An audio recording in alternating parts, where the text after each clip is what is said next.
Jim, get out the hospital, bro. Why you pretending?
3 for the ace.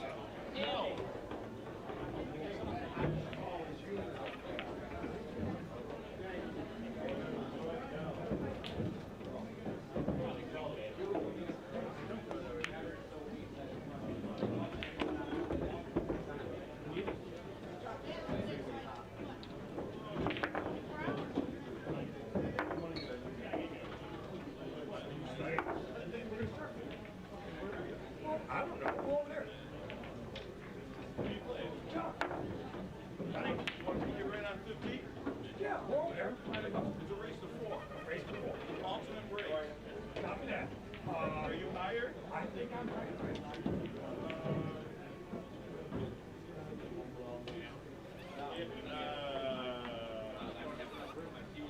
Yeah, you're 12, he's 24. Got you.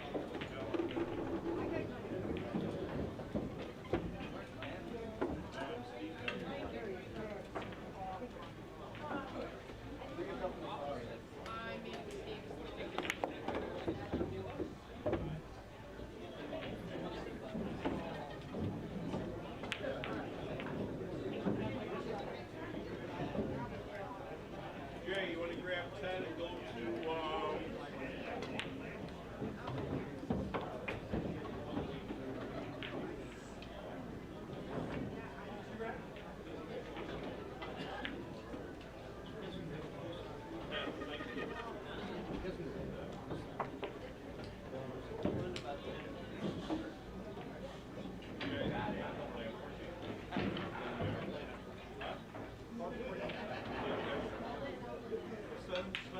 send Linda over to 16 to play Derek over at 16. Or no, wait a minute, Linda's not playing Derek. Shelly, got the wrong.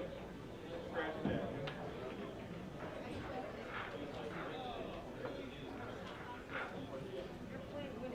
And Jay, go to 14.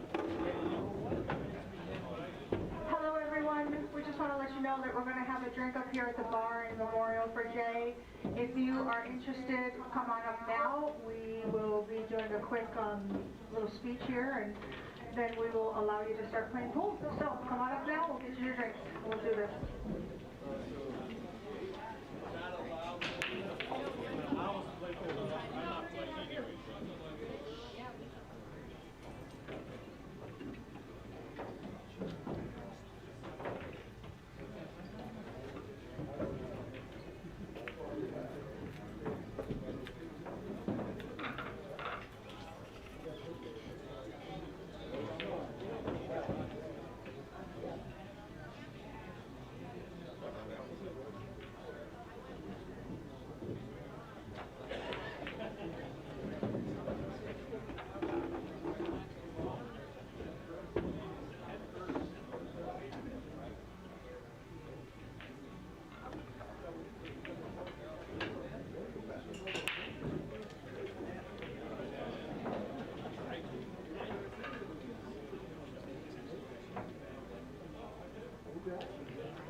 Picture over in my wall to show you, Shelly.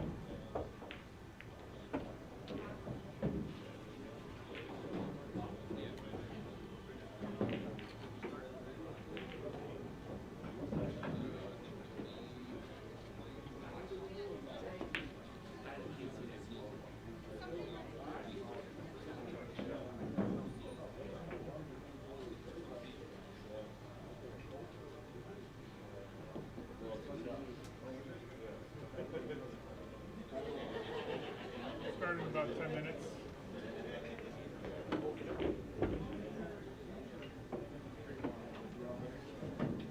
Start or start a 30-minute countdown?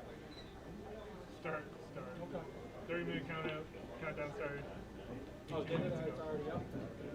You got anyone you want to share it with? Yeah, there's a couple people.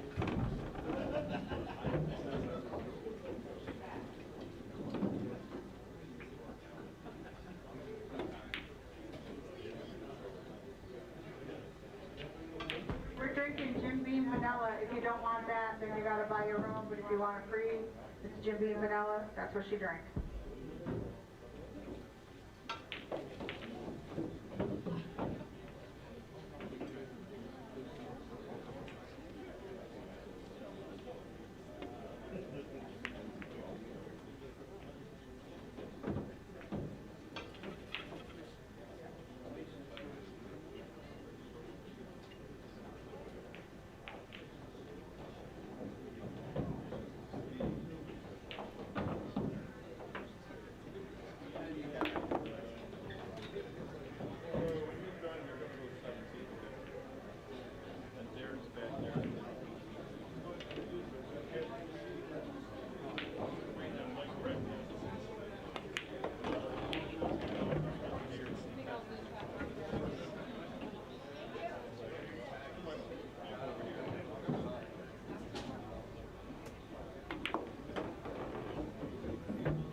Hey, Steve. Steve, I'm coming for money.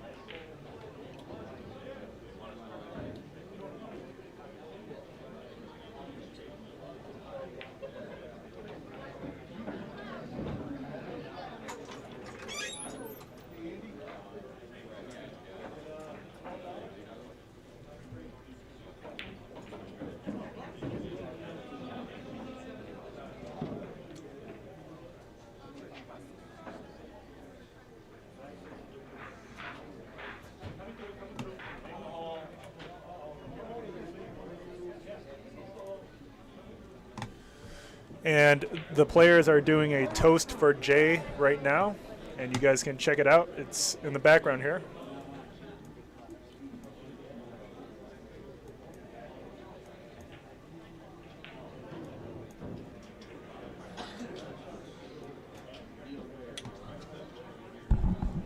And there you guys have it. Right now, as soon as everybody has one, don't be tempted to drink it quite yet. Let me just say my thing, and then we'll all hold our drinks up and have a final toast. Thank you all for being here. She would be so flattered and honored. You never know how many people you touch, right? Christine's giving a short speech right now about Jay, who recently passed away. Players are all going to toast shortly.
Shots of Jim Beam Vanilla are getting passed out to everyone.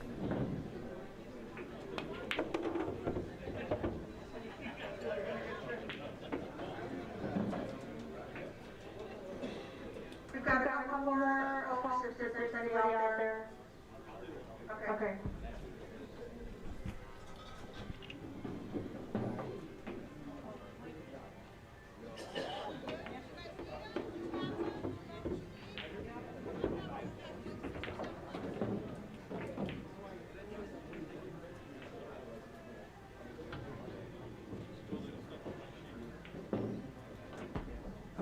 not good at this stuff, but here I go. Tonight we're taking a moment to remember someone who meant a lot to this group and this community. Jay was a fixture here at Billiard Breakdown. Not just someone who played pool, but someone who made the room feel alive. She captained teams, supported by Friday night tournaments, was always willing to jump in and lend a hand when someone needed to get something done. If there was a match, a tournament, or a night where the room was buzzing, chances are Jay was a part of it. If you knew Jay, you also knew her style. The long press-on nails, the signature low-cut zip-up blouses, and that hair-flipping confidence. What I'm talking about. She brought personality, humor, and just the right amount of sass everywhere she went. And of course, she was never far from a drink, whether it was Milagro or her Jim Beam vanilla. But what made Jay special wasn't just how she looked or what she drank, it was that she showed up. She showed up for her friends, she showed up for her teams, and she showed up for the pool community. And places like this are built by people like her, the regulars, the captains, the personalities that turn a pool hall into something more than just tables and balls. It turns it into a family. Her passing was sudden, tragic, and it does leave a hole in this room tonight, right there in that chair, and in our hearts. But the memories that she gave us, the laughs, the matches, the stories, those will stay with us. So tonight we don't just mourn Jay, we remember her, the way she lived. She was bold, unapologetic, and a part of the heartbeat of this place. So please raise a glass with me. To Jay, may the racks always break your way, and may the next room that you walk into be as lively as the one you just left behind. Hey. Cheers to Jay, and thank you, Christine, for the nice speech.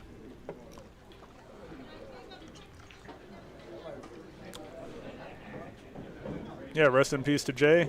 And look at the group here that we have that came out in support. Great to see everyone. Thank you all for showing up. And starting soon is going to be Nick Stoller versus Parker Canarvis. And Christine, thank you once again. And what is she doing right now? Oh, she's taking a picture. A video.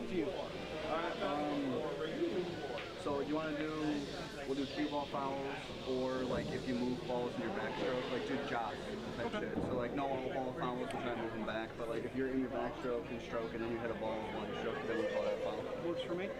And then winter break, Well, hope you guys enjoyed that small tribute to Jay, who was a regular here at Billiard Breakdown. Thank you, Christine, for throwing this get-together for everyone. And we are going to get started shortly with the match.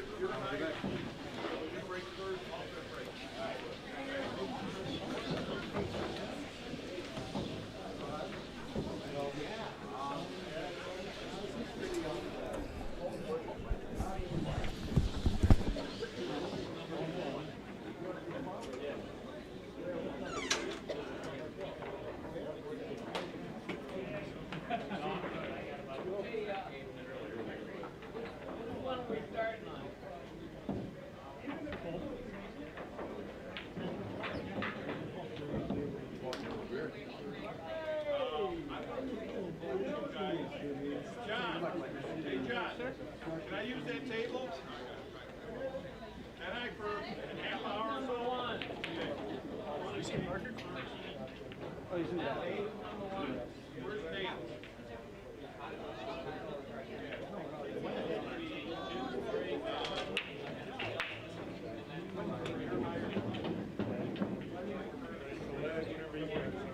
yeah, he's just using the bathroom and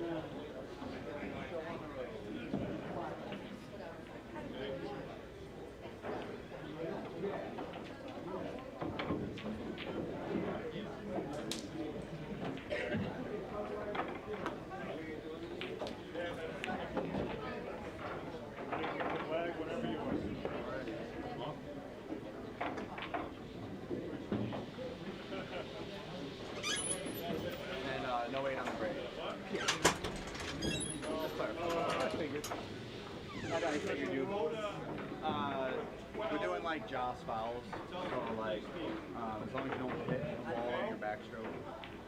And your higher seed race Everything else is regular. That's about it.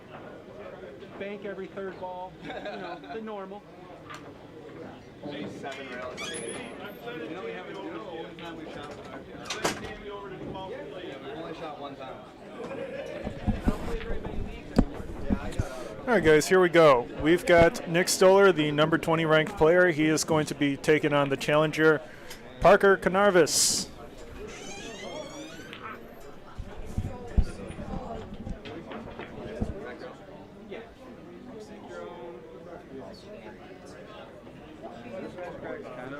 Do you want to use magic cracks or? I want to. You can use whatever. Also, if you've seen speech, I did it on the live stream here.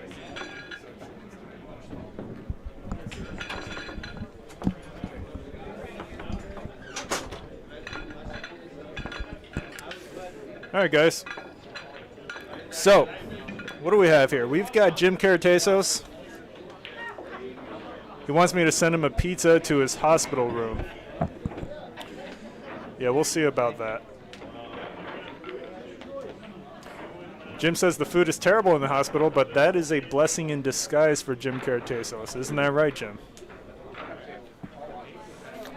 Good time to start your diet. Divine MK3 says toast to Jay. Yes. Damon bets low, says Jay passed away March 6th. Thank you for the date, Damon. Brett Carlson in the chat says good evening. Sorry to hear about Jay. Yo, Brett, I got your Pickle Rick t-shirt here. All right, so at your earliest convenience, $25. Jim says cruel but true. Yeah, man. And Divine MK3 says, I got Parker unless he gets pissed. I'm sure people would be happy to take your bets. Who wants it? Please bring them back up. Thank you so much. We've got Ben Kling Genberg. I'm going to call you Ben. Says, hi from Florida. Is there a match schedule posted anywhere? No match schedule. It's just on my calendar on my phone. And the reason for that is, you know, you never know when a match is going to follow through. This past week I've had 2 matches fall through on me, but it's all good. It's part of the part of pool. Hey, Dan, you can't play 1,001 match. We also have Patsy in the live chat. What's up, Patsy? Says, yeah. Thanks for tuning in, Patsy. And that guy takes a very inconvenient route. And this is going to be, I believe the cue ball may have hit the rail with the touch of bottom on that. So good hit by Parker. Leaves it a little tough for Nick.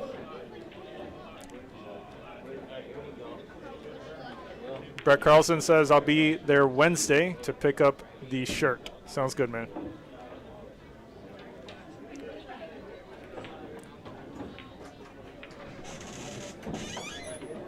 What's up? This is like last week, so it's the 25 and then it's 40 some odd dollars for two. Sweet. And that's Andy Swinger. He runs the Monday night leagues. Hello, everybody. There's Andy. We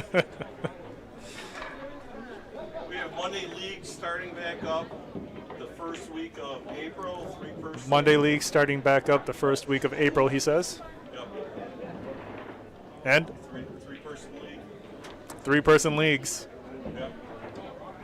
Make sure you reach out to Andy Swinger if you want to join.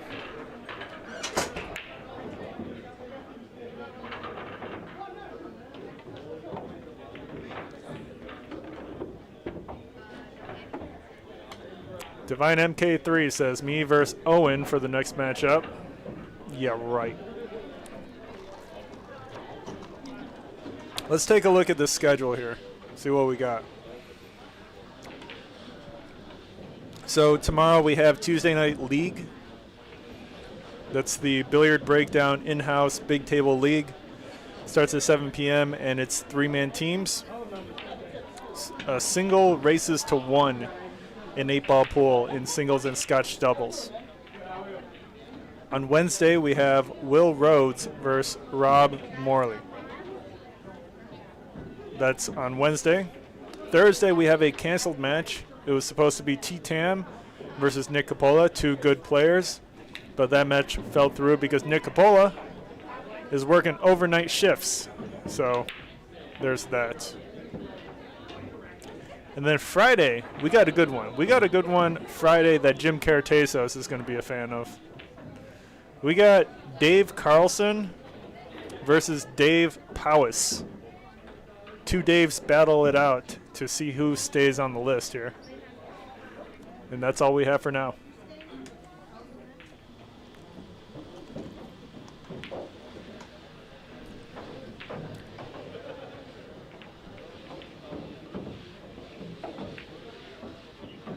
Nick Stoller misses the 3 ball and still doesn't leave a hanger for Parker. Parker likely should be able to make this 15. It's tough to say if I prefer solids or stripes here, but solids seems a little bit more manageable. We can take a look at the overhead.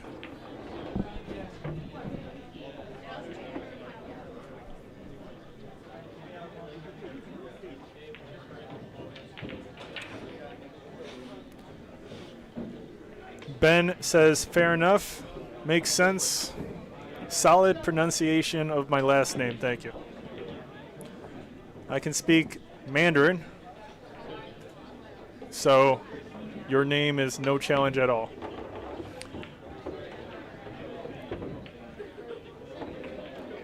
Does Parker have the 10 ball? Well, he can back cut the 12. It's doable.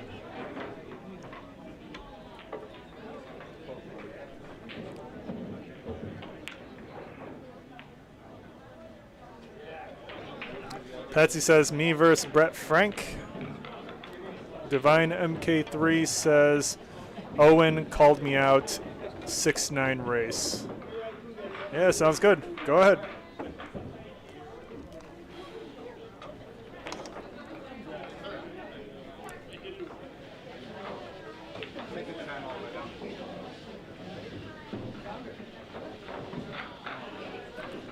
Parker's calling the 10, I think.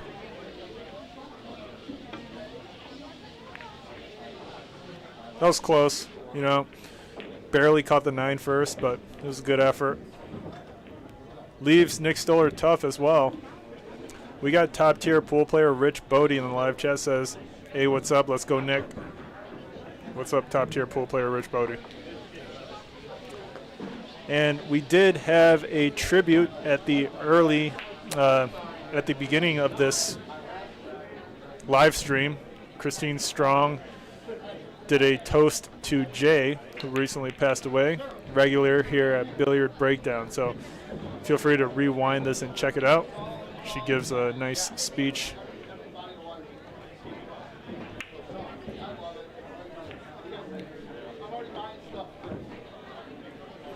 Let me see if I can go snag a co-commentator for today.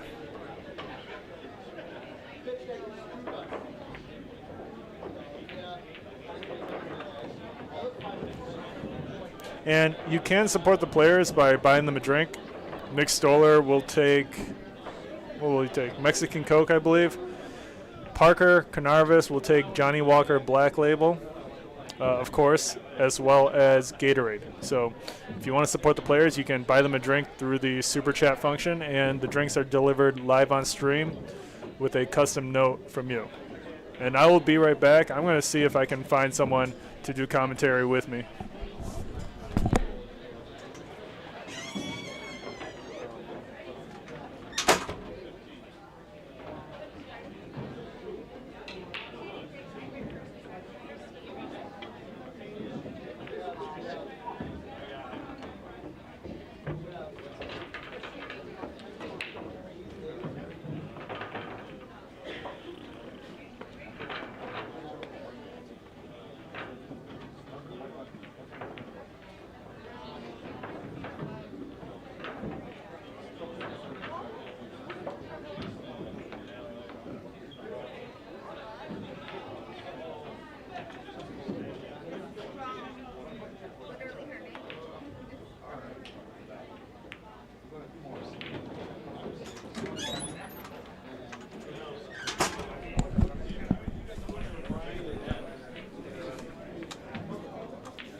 I may have found someone to join me in the booth.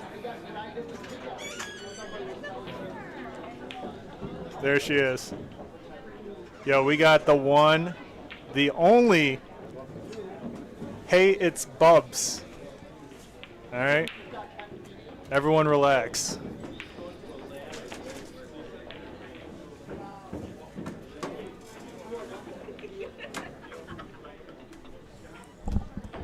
Don't pretend you don't know what's going on. Just a reminder, there are leaks going on. Please What's up, stream? consider it Hey, it's Bubs here, live at Billiard Breakdown. Here we have Nick and Parker. Okay, thank you. Is this your first time you've put on the headset or no? Oh yeah, It is? oh yeah.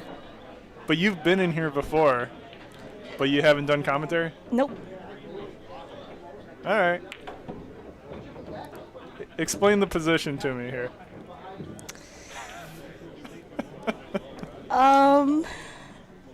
Yeah, Pretty good, huh? pretty good. Yep.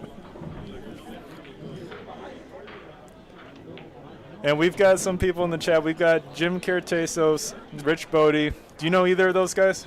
Oh yeah, You know Oh, yeah. Patsy? oh yeah. Patsy's in there. Who else would you know? I don't think you would know anyone else. Anyways, it's still 0-0 right now. And they started 10 minutes ago. We may be in it for the long haul. Time to get a drink. Oh yeah, so part of the perks of doing live commentary is you get free drinks. Oh cool. So what do you want? What do I want, chat? Let's say good to our bartender, Christine. She's busting her ass. Inebriating all of you. Who said that? Did Christine say that about herself? I think that was Christine. The bar is popping tonight. Yeah, and the reason for that is Jay recently passed away, and we have all these people that showed up to Billiard Breakdown to show their support for Jay passing. And, you know, she did have a nice speech in the beginning, and that was caught on the live stream, and I zoomed in, and you could see everyone surrounding Christina as she was talking, so that was a good moment. It was a really nice speech. You got any fond memories? Oh yeah. Well, first friend I made was Jay. Really? Yeah. First time I was here, first person I noticed was Jay with her makeup, her flashiness, her personality. I had to go up and talk to her, and from there we hit it off. Awesome. But my last memory with her was she took my drug test, so she saw my piss in a cup. What? That's hilarious. Girl, she was so scared of my piss, I guess. I don't blame her. Nice shot there by Nick, and he is perfect on the 3-ball to make position here for the 8.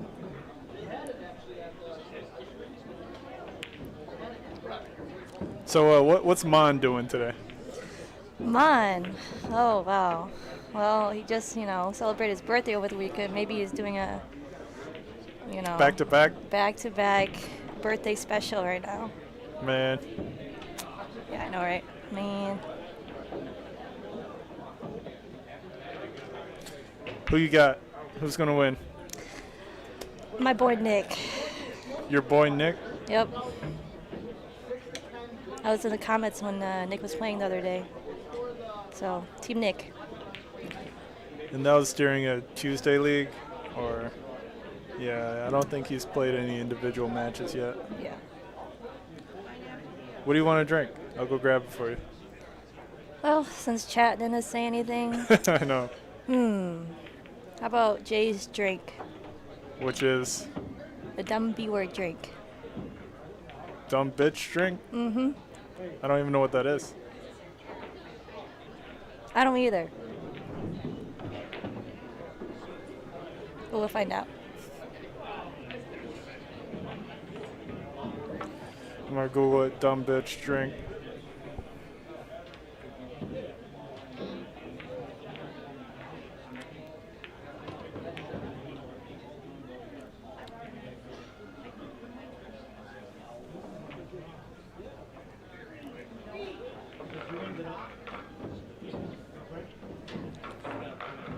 not sure. I see a stupid bitch drink. I'll take one of those.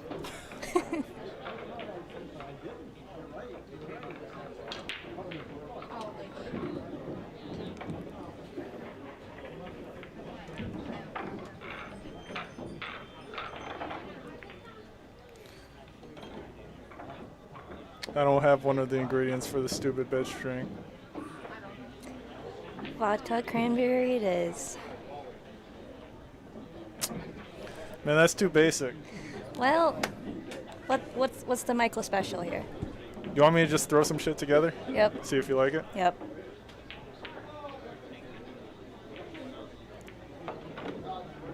All right, I'll be right back. All right. Hold it down, Bubs. I'm gonna hold it down, guys, with my pull skills and pull expertise here. I'm surprised no one's talking to you. They were chatting it up right before you came in here, and now you got here, and it's dead silence. Hey guys, it's Bubs here. You know, the one and only #1 viewer in the stream. Yep. Don't get too excited now. Silence. Oh, hey Brett. What's Brett up? Carlson says hello. Do you think Parker gets out here? He's got to shoot the 8-ball next. Does he make the 8-ball here? Yes. Yeah. A little awkward, but Parker should be okay here. See you, man. You too. Oh, he made it. Nice. All right, Parker is up 1-0. Kind of fluked a safe behind one of his object balls after a miss on the bank, but he gets the win. 1-0. And I'll be right back, Bubs, with a drink. 1-0, Parker.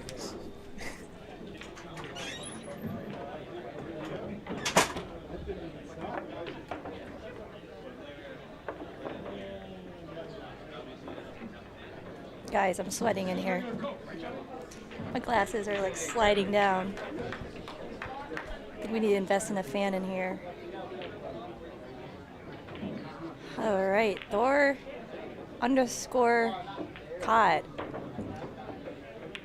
He asked, how much has Parker had to drink? That's how I know who I'm picking. Yep, that room be hot as fuck in there. Yep, you already know. Well, I don't know the answer to that question, but when Michael comes back, he can answer you.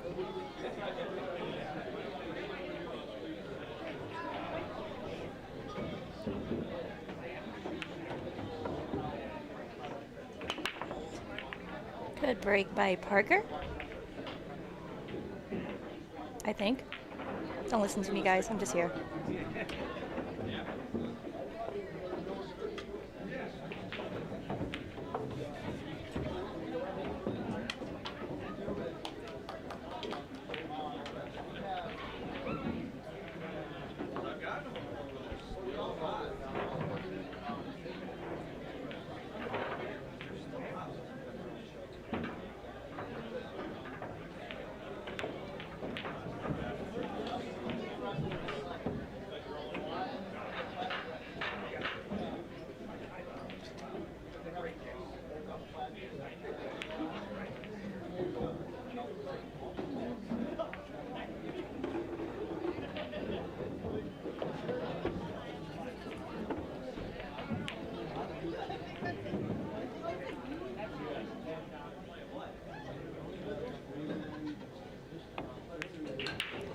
Ooh, easy shots by Nick.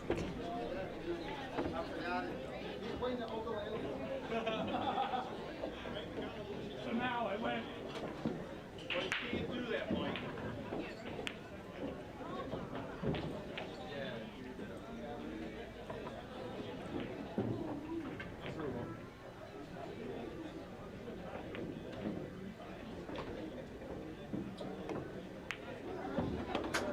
Another one. Whoa, what do we have here? I don't know. This is the Mike special, guys. A very red drink. Yep. And it's filled to the rim. We got Yep. some cherries. His Just topped with drink it. cherries, you know. Patsy in the chat. How much has Parker had to drink?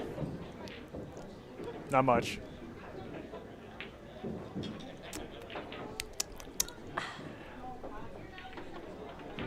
Is that all right?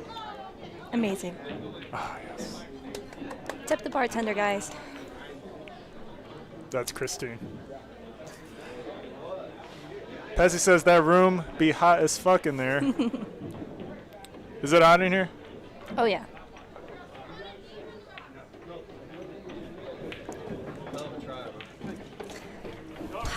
Guys, it's a special treatment here, live on stream. Thank you.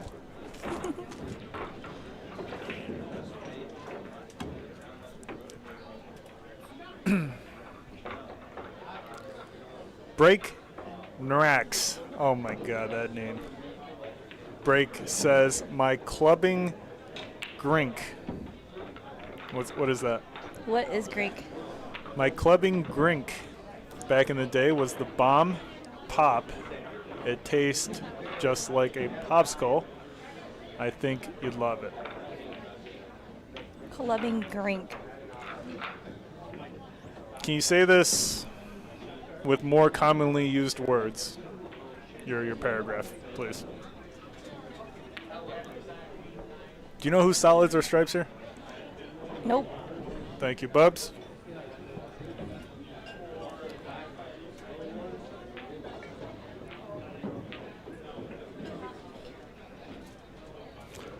I believe Nick is solids. Okay. So Parker's up 1-0. Does this make you nervous for Nick at all? I'm not nervous, you know. It was just like a warm up, you know. Just give one to Parker. Yeah. Yep. Just because. Just because, you know. It's one of those nights. To flex on him? Mm-hmm. Like, hey, I can give you a game and still win? Yep, exactly. Yeah.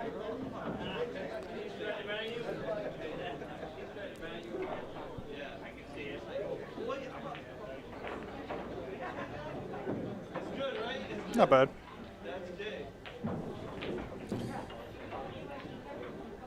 GPRS translates Nrax's paragraph, clubbing drink, back in the day. Oh. Was the bomb pop. See, now all of a I sudden know I that. understand it. Thank you, GPRS. What is the bomb pop drink?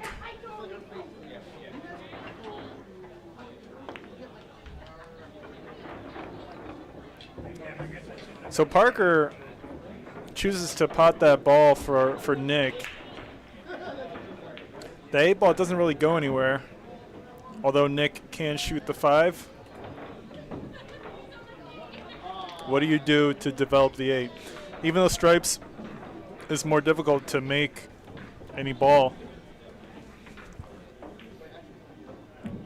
I mean, Parker's got more chances back at the table, I think. We'll see.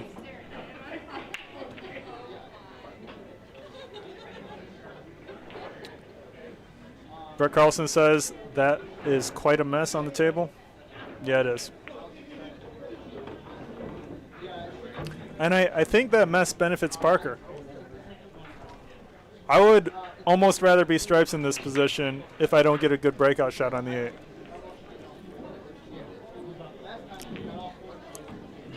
Patsy in the live chat says Parker breaks like shit. Thank you, Patsy.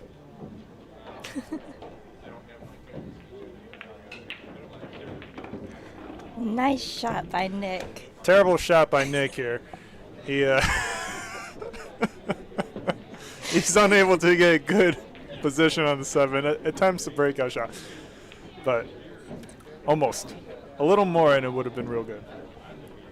You know what I'm saying? I know what you're saying. Yeah. Now I know. But do you see why I say that? Yes. It's because he doesn't have any shot on the 7. The 9 and the 13 block it. You know, he's got a kick at the 7, and if you give Parker ball in hand here, he's likely to be able to get some good breakout shots. Rex says the bomb pop is vodka, lemonade, and grenadine. It's pretty normal. It's nothing crazy.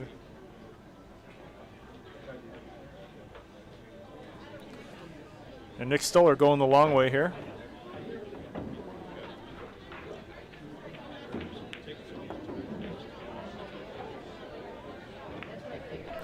Gets good contact and kicks the 7 into that cluster for Parker, which, you know, on the surface is a bad thing, but that could be an inconvenience to Parker as he tries to clear this out. So. Boneless wings and pizza loaves for Melissa are up at the bar.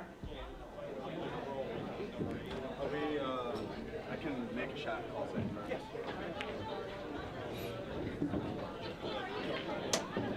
it. Tell me something cool. I used to be, excuse me, president of a fencing club back in the day. That's crazy. I know, right? You're good at fencing? Nope. Oh, okay. Somehow I was president, guys. Why you? Scared. Well, maybe I just had that look, you know? They were like, you, be president. I'm like, okay. You didn't have to apply for it? I did. But there's Okay, no, so why you? There's no competition. It was just you that applied? Yeah. And you got it? Yep. That's great. You know what's interesting is a lot of, not a lot. I know some really good pool players that are big into fencing. Huh. Is there any correlation in skill? A stick. Stick, yeah. And you know, you got to work the stick. That's right. Right. What else? You just got to be one step ahead. No, I mean, like, what else about you? What else about me, guys? Something cool. I teach English Really? as a volunteer thing Okay. to people who have English as a second language. Where? Teach at my church. Nice. Divine MK3 says, fake it till you make it, as president of the fencing club. Who said I was faking it? I mean, how do you become president of the fencing club but not know how to fence? Isn't I that? took a class, you know, and the teacher saw me like potential, you know. Yeah. Yep. So did you ever compete at all? Only within the school. Did you win? Sometimes. Okay. But you know, my students, they were like too good because I was the greatest teacher of all time there, you know? Yep. Suffering from your own success. Yep, exactly.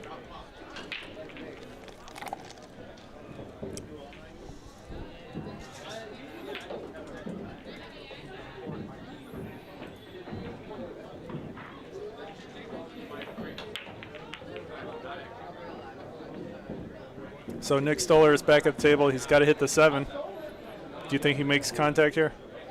Yes, I believe. He's measuring this out.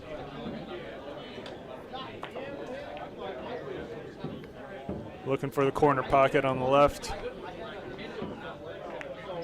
Wow, that's a great effort. And I think he got relatively safe as well. Good shot by Nick.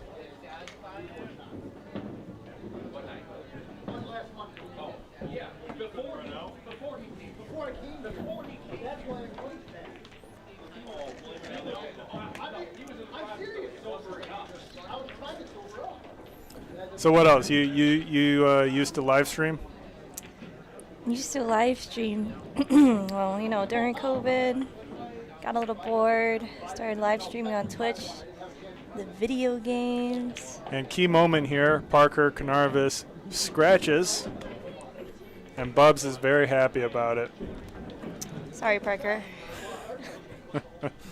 And this is going to be a gift for Nick because he wasn't supposed to be able to get an easy out here with just one ball left, and Parker makes a big blunder.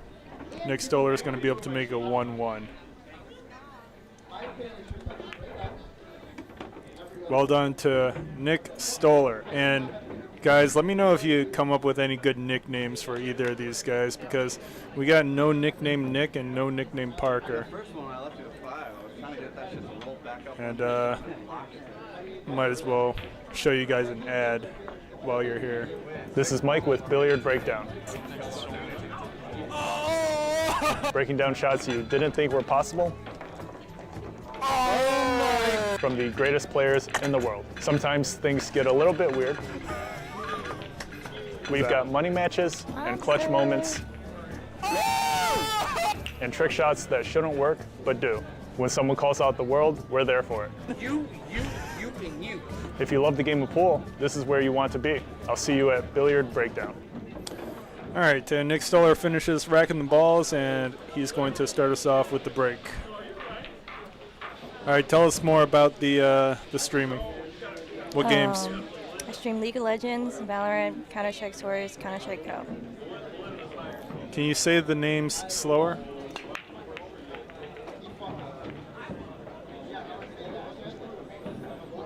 Good break by Nick.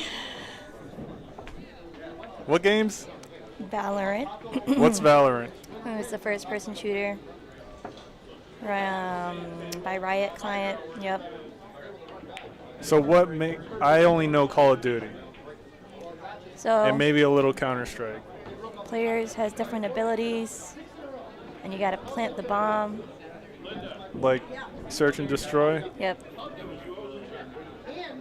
Patsy wants to know what rank in Valorant. My peak was Ascendant 2. Ascendant 2. That sounds good. Patsy says, what about Peter Parker? That's a good one. I like that one, actually. Can anyone top Peter Parker? What do you think about Peter Parker? I like Peter Parker. Okay. Peter Parker, Parker Pan. Parker Pan. Yeah. Peter Parker's good. Patsy says you're cracked. Ascendant 2. Is cracked good or bad? Cracked is good, but I don't know about me being cracked. But thank you. How good is Ascendant 2? Like how far off the best? I think is it's that? 2 ranks below the best. Really? I believe so. And how many ranks above like the base level is that? Let's see, there's Iron, Bronze, Silver, Gold, Plat, Diamond, Ascendant, Immortal, Radiant. So that's like 7? 6, 7? You know, I didn't even know the 6-7 meme until like 3 days ago. That's crazy. I still don't know what it means. Can someone explain what it means? Because she just did it and...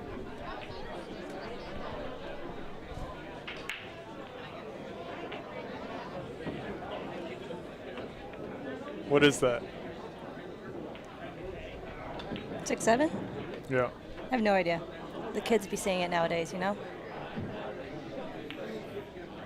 Gotta stay young. But what's the hand gesture? 6, 7. That's what they be doing. I don't know. 6, 7. Terrible. Terrible, indeed. MK3 says, after that last rack, it's Nick stole her.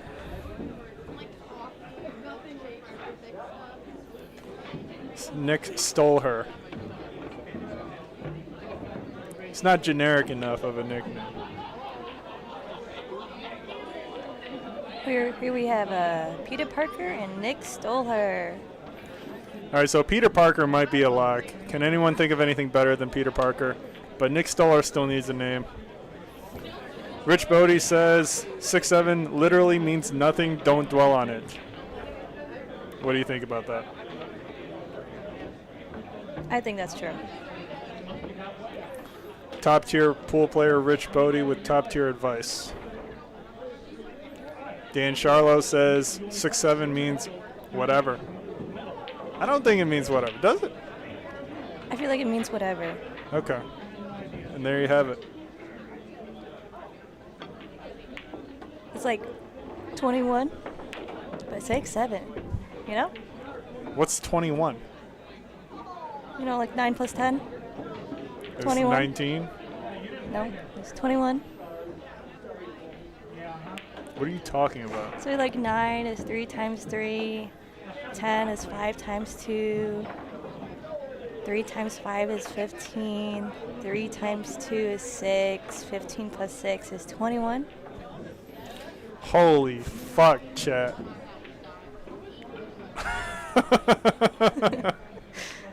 What? Oh my god. Dan Charles says, listen, you always gotta stay hip and learning. Don't turn into a dad like Rich Bodie. Okay, thank you, Dan. I would have shot the 15 here, but it is what it is. Nice cut, but what's the play? I feel like if you shoot the 15 with a stun, you stun towards the center of the table, you leave yourself a cut to get back on the 8. All right, Parker, what you got for us?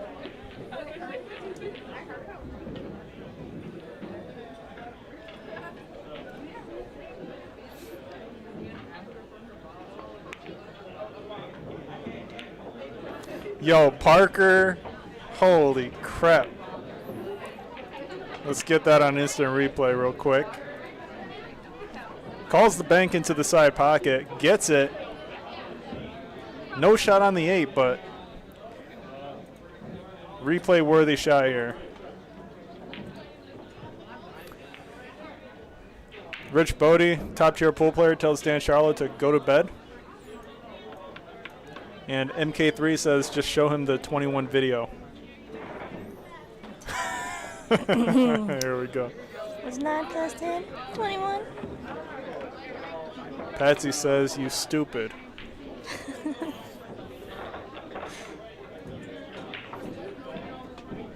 No, I not. All right, Patsy. You got some internal struggles there. Yo, Parker made the double Karen back to back. Let's take a look at the replay here.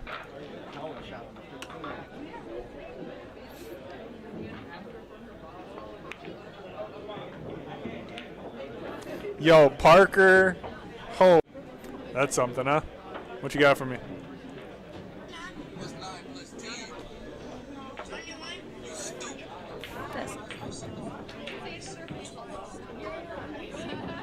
That's it? That's it.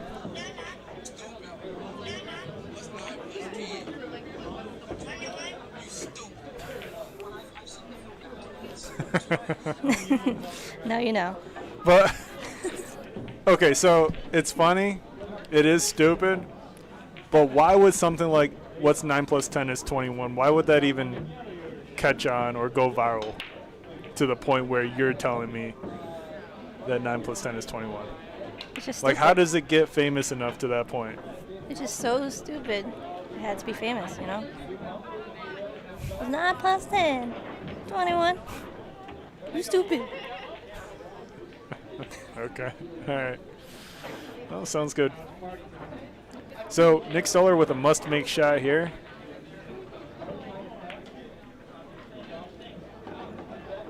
Well done. And the next challenge here is getting position on the 7. Tough shot coming up.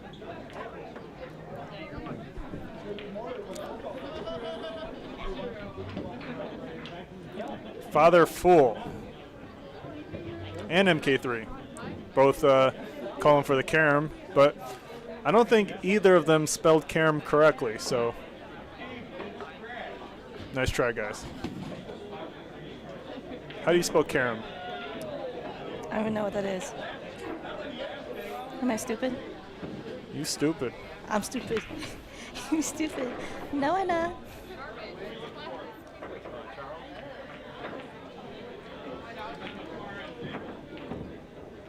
Man, some of this shit in occupying people's brains so dumb.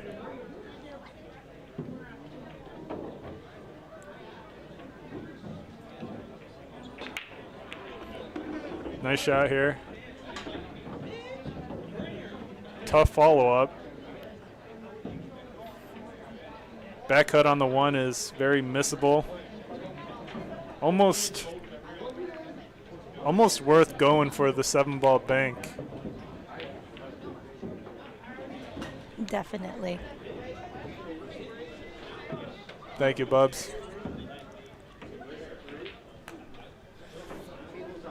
I believe Father Fool tried to spell Karam correctly, and I believe you failed once again to spell it correct.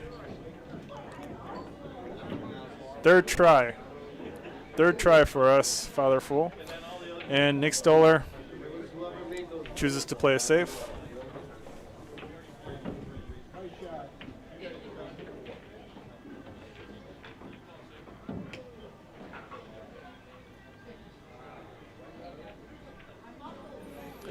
So we have Peter Parker here for Parker, but we don't have a nickname for Nick Stoller yet.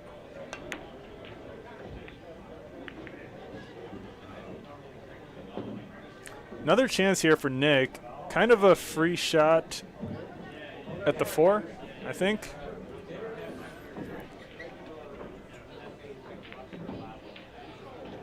Father Fool says it is spelled Karam. Thank you very much, Father.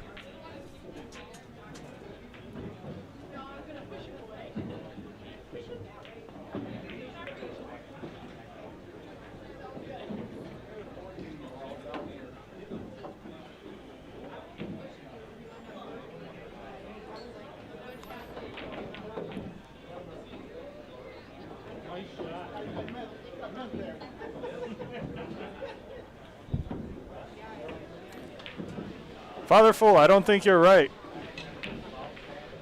I think you got it wrong, Father Fool. He's fooling us. I don't think you got it right, bro. Give you one more try.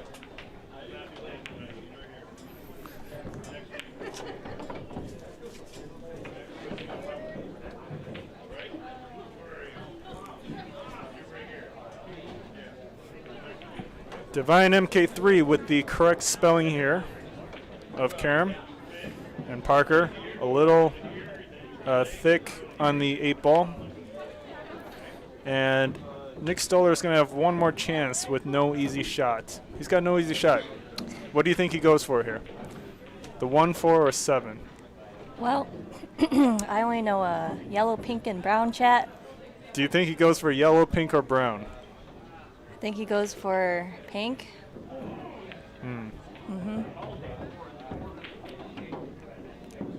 Tough spot to be in.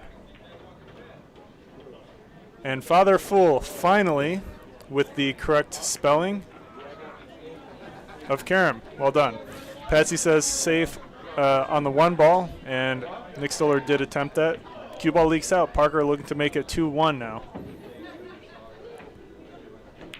Peter Parker. And Stoller.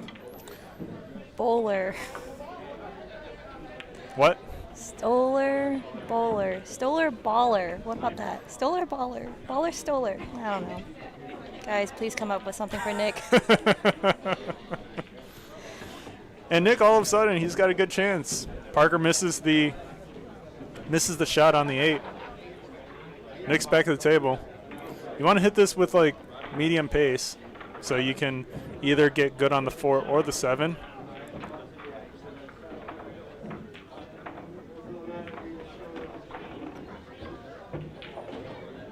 That is going to be so lucky. That is so lucky.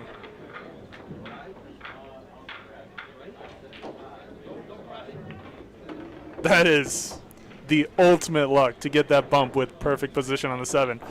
That 7 was in a tough spot up until that 4 ball rolled up to the side pocket. Well done by Nick Stoller here. He's going to be able to get out. Rich Bodie says, the roller Stoller. The roller Stoller. It's not bad. Not bad. It's not bad. 2-1 for Nick. Nick the roller Why are you so Stoller. happy about that, Bobs? I'm sorry, you know. It's Nick. it's Saint Nick, according to Thor. Who's Thor again? Patsy. Patsy. Patsy Saint suggested Nick. Saint Nick. Saint Nick or Nick the roller Stoller. Or just roller. Father Fool says both spellings are correct. Look it up. I don't think so. I think it's fooling just the 1 R.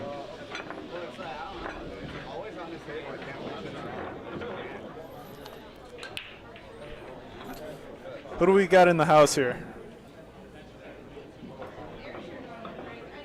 Jake.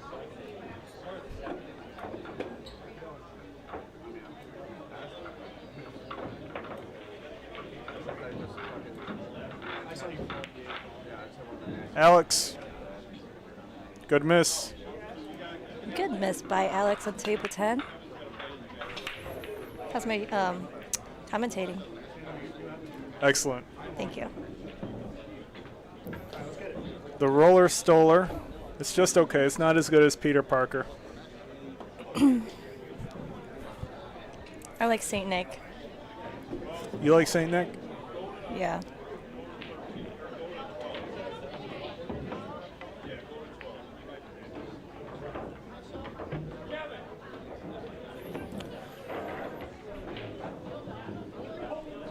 MK3 says he sees Tony.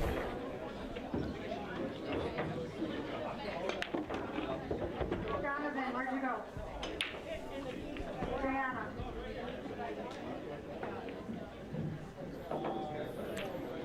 Parker's wearing a Fettergorst shirt.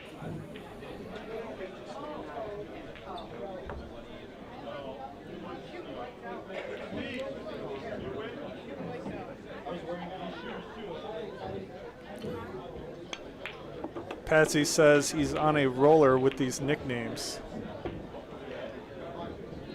How corny is that from a scale of 1 to 10? Just give me a quick rating, Bubs. 9. 10 being the most corny. Okay, it's a 9. But I like corny jokes. Well done, Patsy. That was very corny. Dad jokes. Yeah. What do you know about dad jokes? Ask Rich Bodie.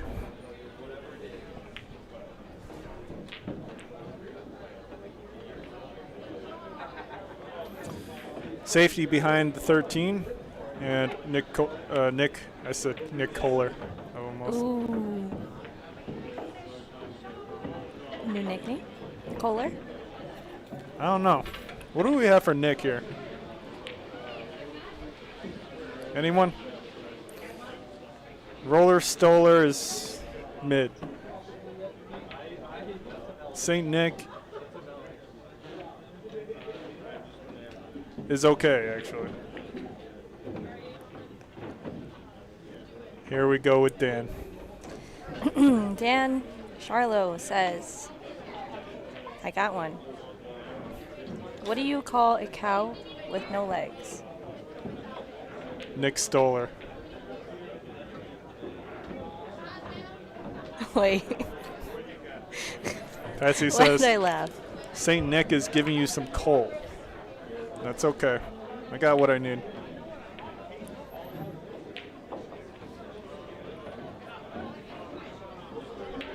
What is it, Dan? The suspense is unbearable.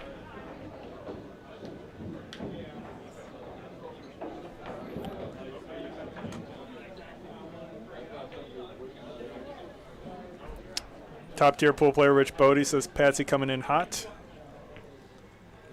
Dan Charlo says it's ground beef as Bubs spits out her drink.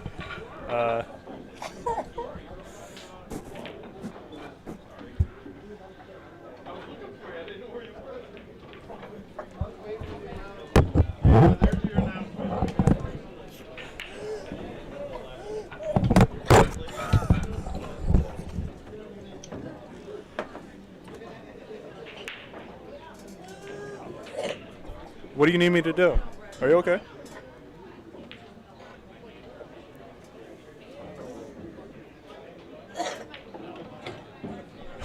Holy shit.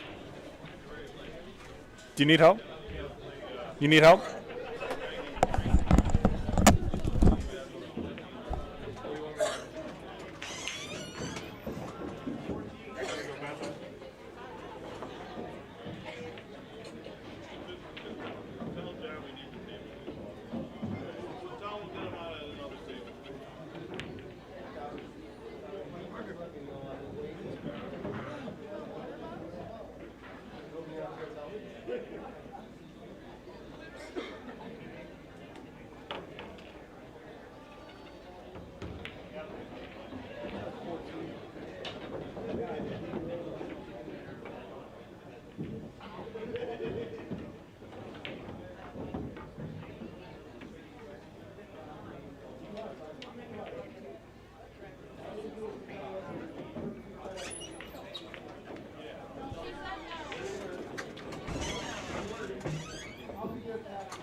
Yo, Dan Charlot's joke nearly freaking killed Bubs. Holy shit.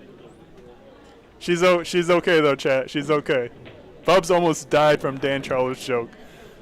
That's fucking crazy.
Holy crap.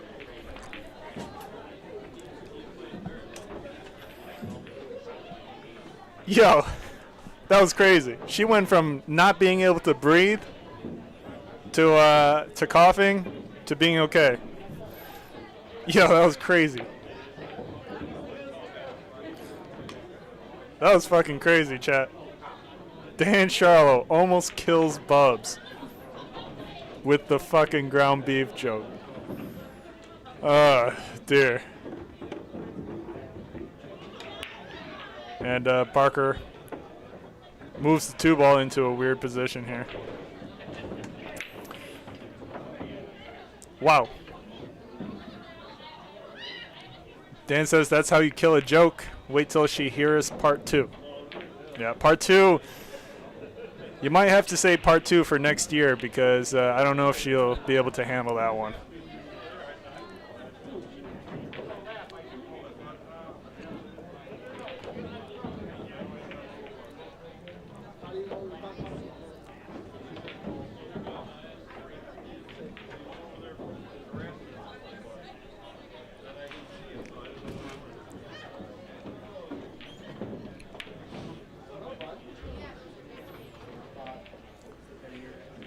All right, Peter Parker. We still have no good nickname for Nick Stoller, but holy crap, Bubs, that's crazy.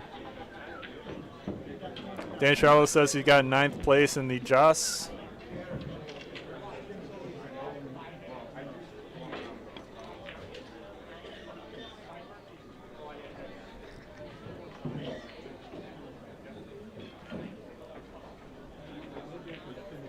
.49 people in the Joss tournament. Well done to Dan Charlo. And I heard Ron Casanzio was at the Joss tournament as well. How did he do?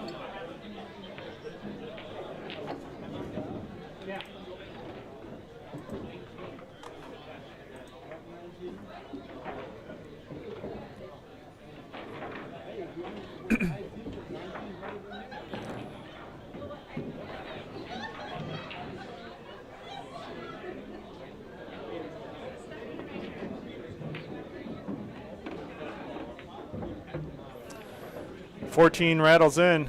Dan Charlo says Ron Casanzio, Rochester's top player, got 3rd place. Not bad for Ronnie. Well done.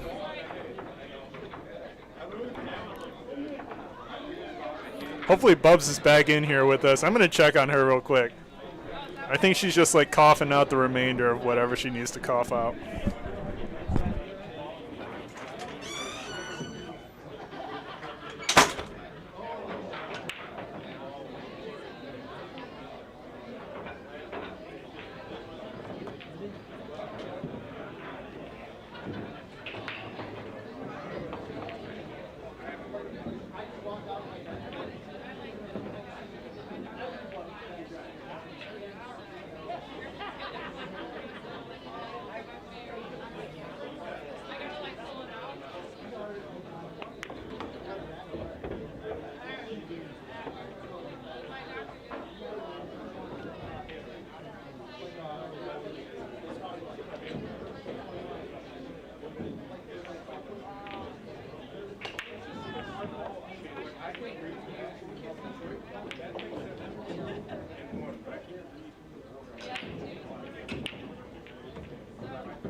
Father Fool says bad dad joke incoming. Did you know trees poop? Where do you think number 2 pencils come from? Yep. That's a rough one, Father Fool. Thank you very much.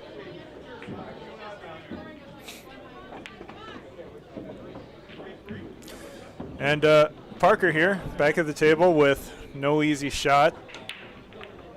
If Nick Stoller can find a way back to the table, the balls are sitting pretty nice for him.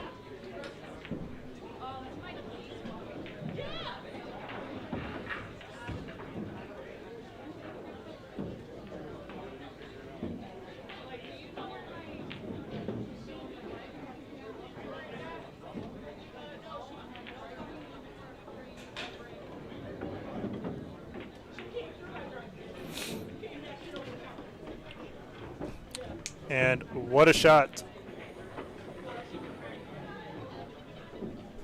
Let's get that on instant replay.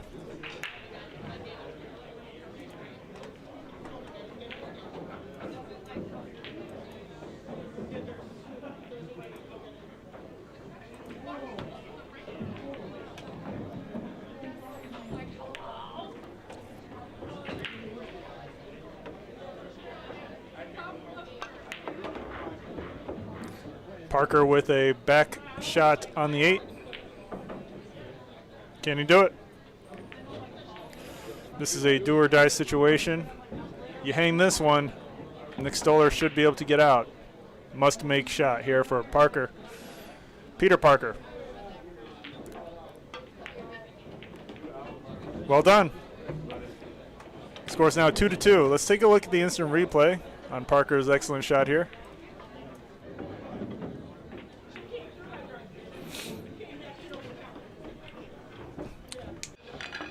That's a good one. I'm going to hit you guys with the ad. This is Mike with Billiard Breakdown. Breaking down shots you didn't think were possible. From the greatest players in the world. Come here. Sometimes things get a little bit weird. We've got money matches and clutch moments. Okay. And trick shots that shouldn't work, but do. When someone calls out the world, we're there for it. You. If you love the game of pool, this is where you want to be. I'll see you at Billiard Breakdown. And Bubs has teleported back into the commentary booth. There's a third one floating around somewhere. Half of my plate tip came off the other day. On Thursday, I pulled it in the bag and it's packed. So Bubs, what happened there? Guys, I couldn't breathe. That you had that. Whoa, I can't even talk. Hold on. You had me worried. That dad joke. Like, I don't know if you're ready for part 2 of the joke because we almost lost you there.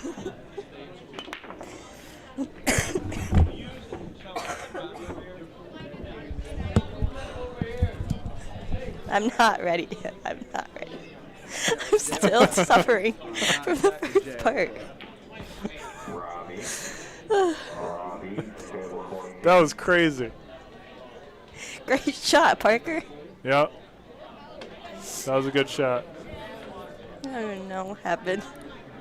Like, I was about to hit you real hard, too. I was about to just, like, boom. And I don't know if that would have made it worse or not, but I needed the Heimlich, guys. probably would have made it worse. I don't want to read the joke. What do you call a cow? No, like, what do you call a cow? No, Okay. 2 legs? Okay, what do you call a cow with 2 legs? Are you ready for this? I don't know. You want to take a sip right when he tells the joke? Because if you take a sip of this right when he tells the joke, I hear it's a good time. It was a good trip, guys. So what's the answer? Waiting. We're waiting. We are waiting in suspense. Cow with two legs, Bubs. I don't know. Your mom. Bringing out the your mom jokes. All right. The first part was better? Yeah. Okay. All right. Well, Okay, I'm gonna go take a break, guys. MK3 says, dang. All right, Bubs. Sounds good. I'll see you when I see you. She's going to take a break. When she recovers, she'll be back. Wow. That was intense. Did not know what was going to happen there.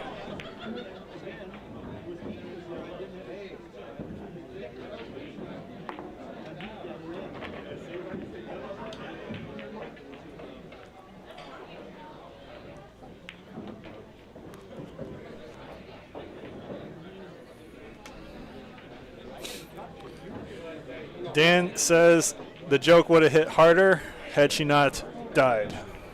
Maybe. You might be right. Yeah, that was crazy. You know what's funny is I was trying to turn her around so you could see her laughing reaction. And then when I looked at her, she was like straight up dying. I was like, oh, this is serious. And then that was that. Let me see if she still wants the drink I made for her. It's just sitting here. And Parker with a good chance to get out here. Straight shot on the 3. Just wants to roll down a little to make position on the 7 a little easier.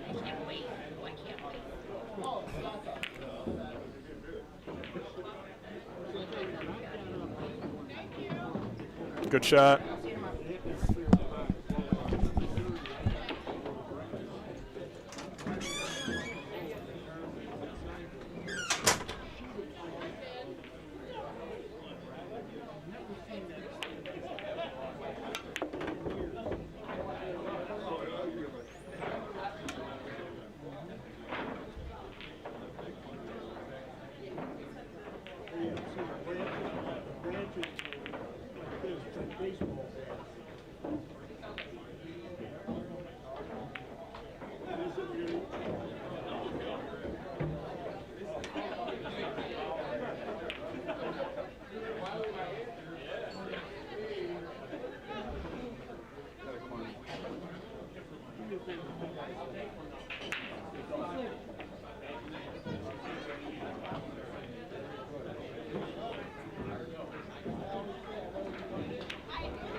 Nice job by Parker Canarvis here. He makes it 3-2.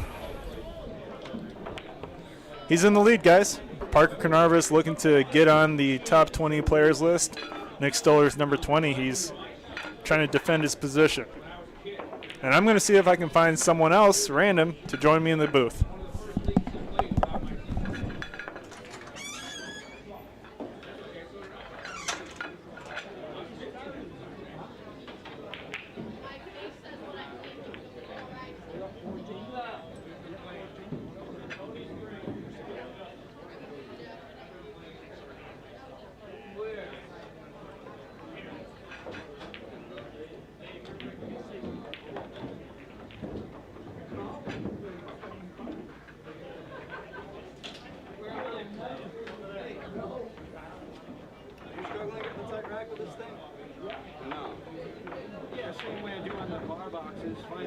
Find the divot with the head mark and then crack to that. Yeah, that's what I'm trying to do. It feels like wherever I find the divot for the right side, the left side now is a gap.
You don't know Parker?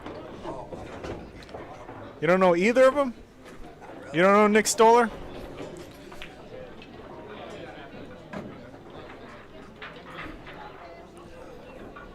They're playing 8-ball. Ground beef. Pretty good, right?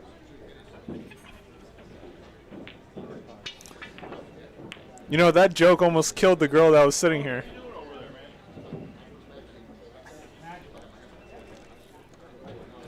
And what do you call a cow with 2 legs? Your mom.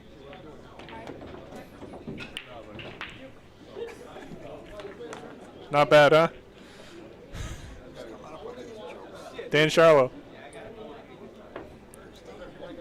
He's in the live chat. Yo, did Nick Stoller just win that? I think he just won that. Well done to Nick. Scores 3-3. Yep. Yep. Put it on.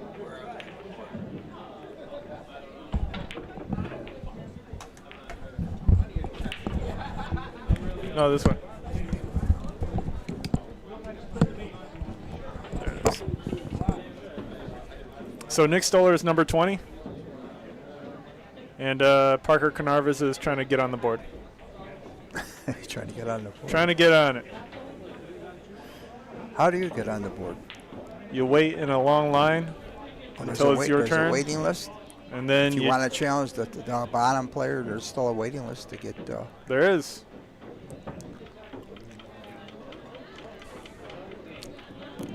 Father Fool says, good out by Nick Stoller.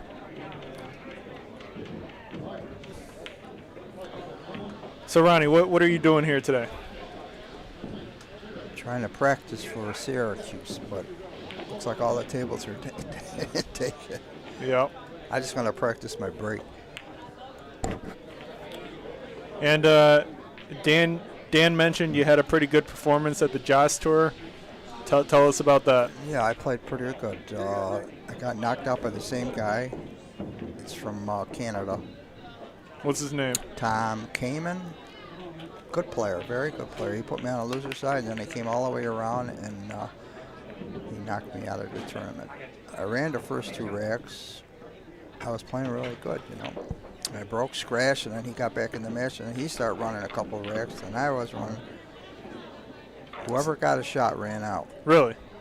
That's pretty intense. But he was breaking more consistent than my break, so that's why I got to come here and practice my break.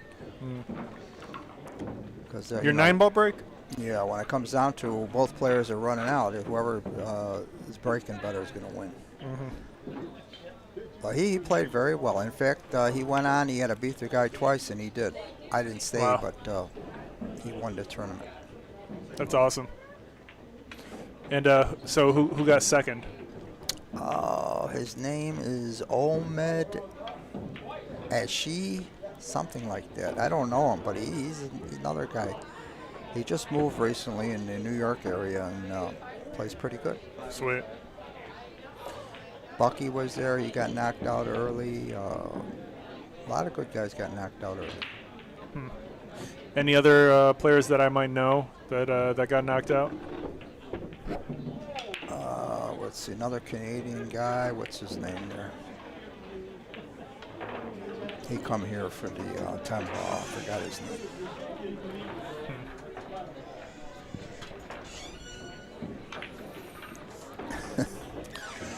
So, Ronnie, this is the girl that nearly died from the ground beef joke.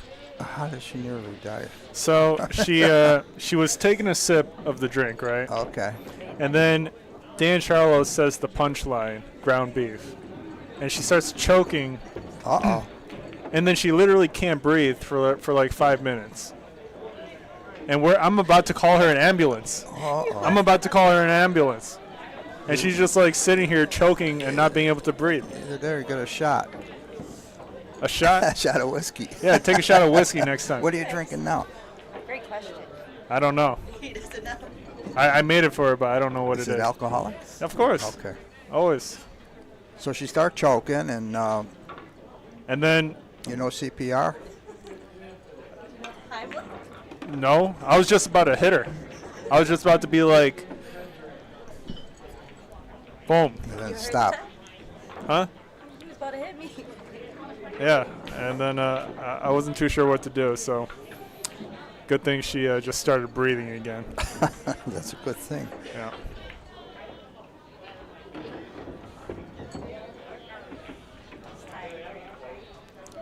Father Fool says the good out was for Parker's rack. Okay, my bad. My bad. Thanks for clarifying. Oh, Who do you got to win this? me? Yeah, you. I got myself. I don't know. Bro, you're not. I don't know any. I don't know these guys. Who's the favorite? I don't even know. Who's the favorite, Well, Bubs? Parker's on the board, right? And Nick is challenging him? No, Nick is on the Oh, board. Nick's on the board and Parker's challenging him. I have no idea. I've never seen these two gentlemen play. Yeah. What do you think? You would know more than I would. I want to say Nick is the slight favorite, but who knows? I mean, Parker is obviously hanging in. It's 3-3, so. Well, let's see if he can get out here. He's got a little problem down there with the 9 ball.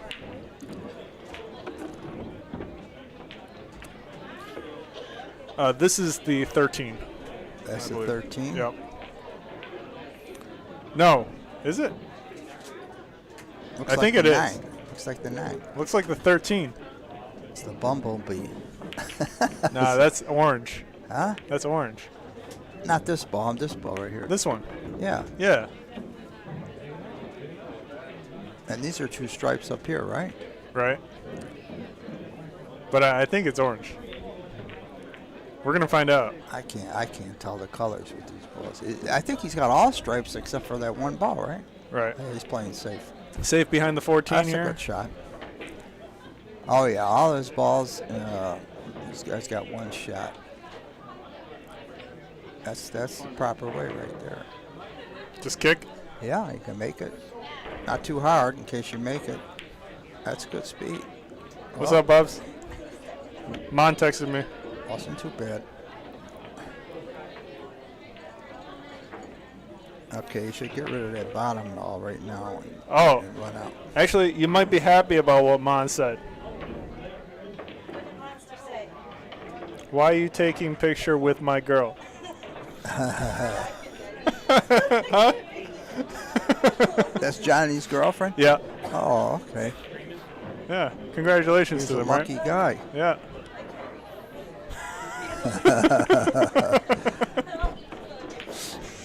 Well, now what did he do there? Come back in like 20 minutes. I don't understand what he did. He had ball in hand and he didn't play the top ball with. I mean, does that ball go? I don't think it does. Maybe it does. If he didn't play it, that would be weird, right? I don't know why he left it there. If It doesn't goes- look like it goes. If it goes, it's close. It doesn't look like He's got it. about half a pocket. So he had ball in hand. I mean, he should have played that ball. Yeah. Come down, play these 2 balls, and then leave this ball last because you're going to play the 8 in this pocket. It seemed like that's the play. You got a lot of options with that ball in the center. So now, what do you do here? I mean, well, he's got to go for it. He's trying to hit this ball here. Play the 10 on the side and hit the. You say it's the 13, but it looks like the 9. That could be the 13. I think it's the 13. Cut the ball on the side. You don't think? I mean, how do you get position if you cut the ball into the side? You just play with bottom left and. He could slow. Yeah, he could try to play for this corner here or try to knock it out. I think that's what he did. No, maybe it goes then. No, I don't think it does. It looks like he's playing like it goes. All right, maybe it does. I mean, that would be good. Oh, I see why he left it because of where the 8 is. So if it No, goes, but you could have made it's a position. tough shot. You could have made position on the 8 Yeah, that's with a tough shot. Let's see. other things. Oh, see, it does go. Nice shot by Nick All here. right. But this is a real tough shot. Yeah, it's the pressure shot. I mean, if you miss, you lose. Probably lose. Well, depends on how, the other guy's level of play. Let's see. Oh, he hit that nice. See, good stroke. Yeah, that was so clean. That was so clean. Excellent shot there by Nick Stoller. He's able to make it 4-3. That's a good run out. Yeah, good out. And he did make it look a lot tougher than it should have been. See, from here you can't tell, Yeah. When you're on the table, you can see that the ball does go, but from here it looked like it was close.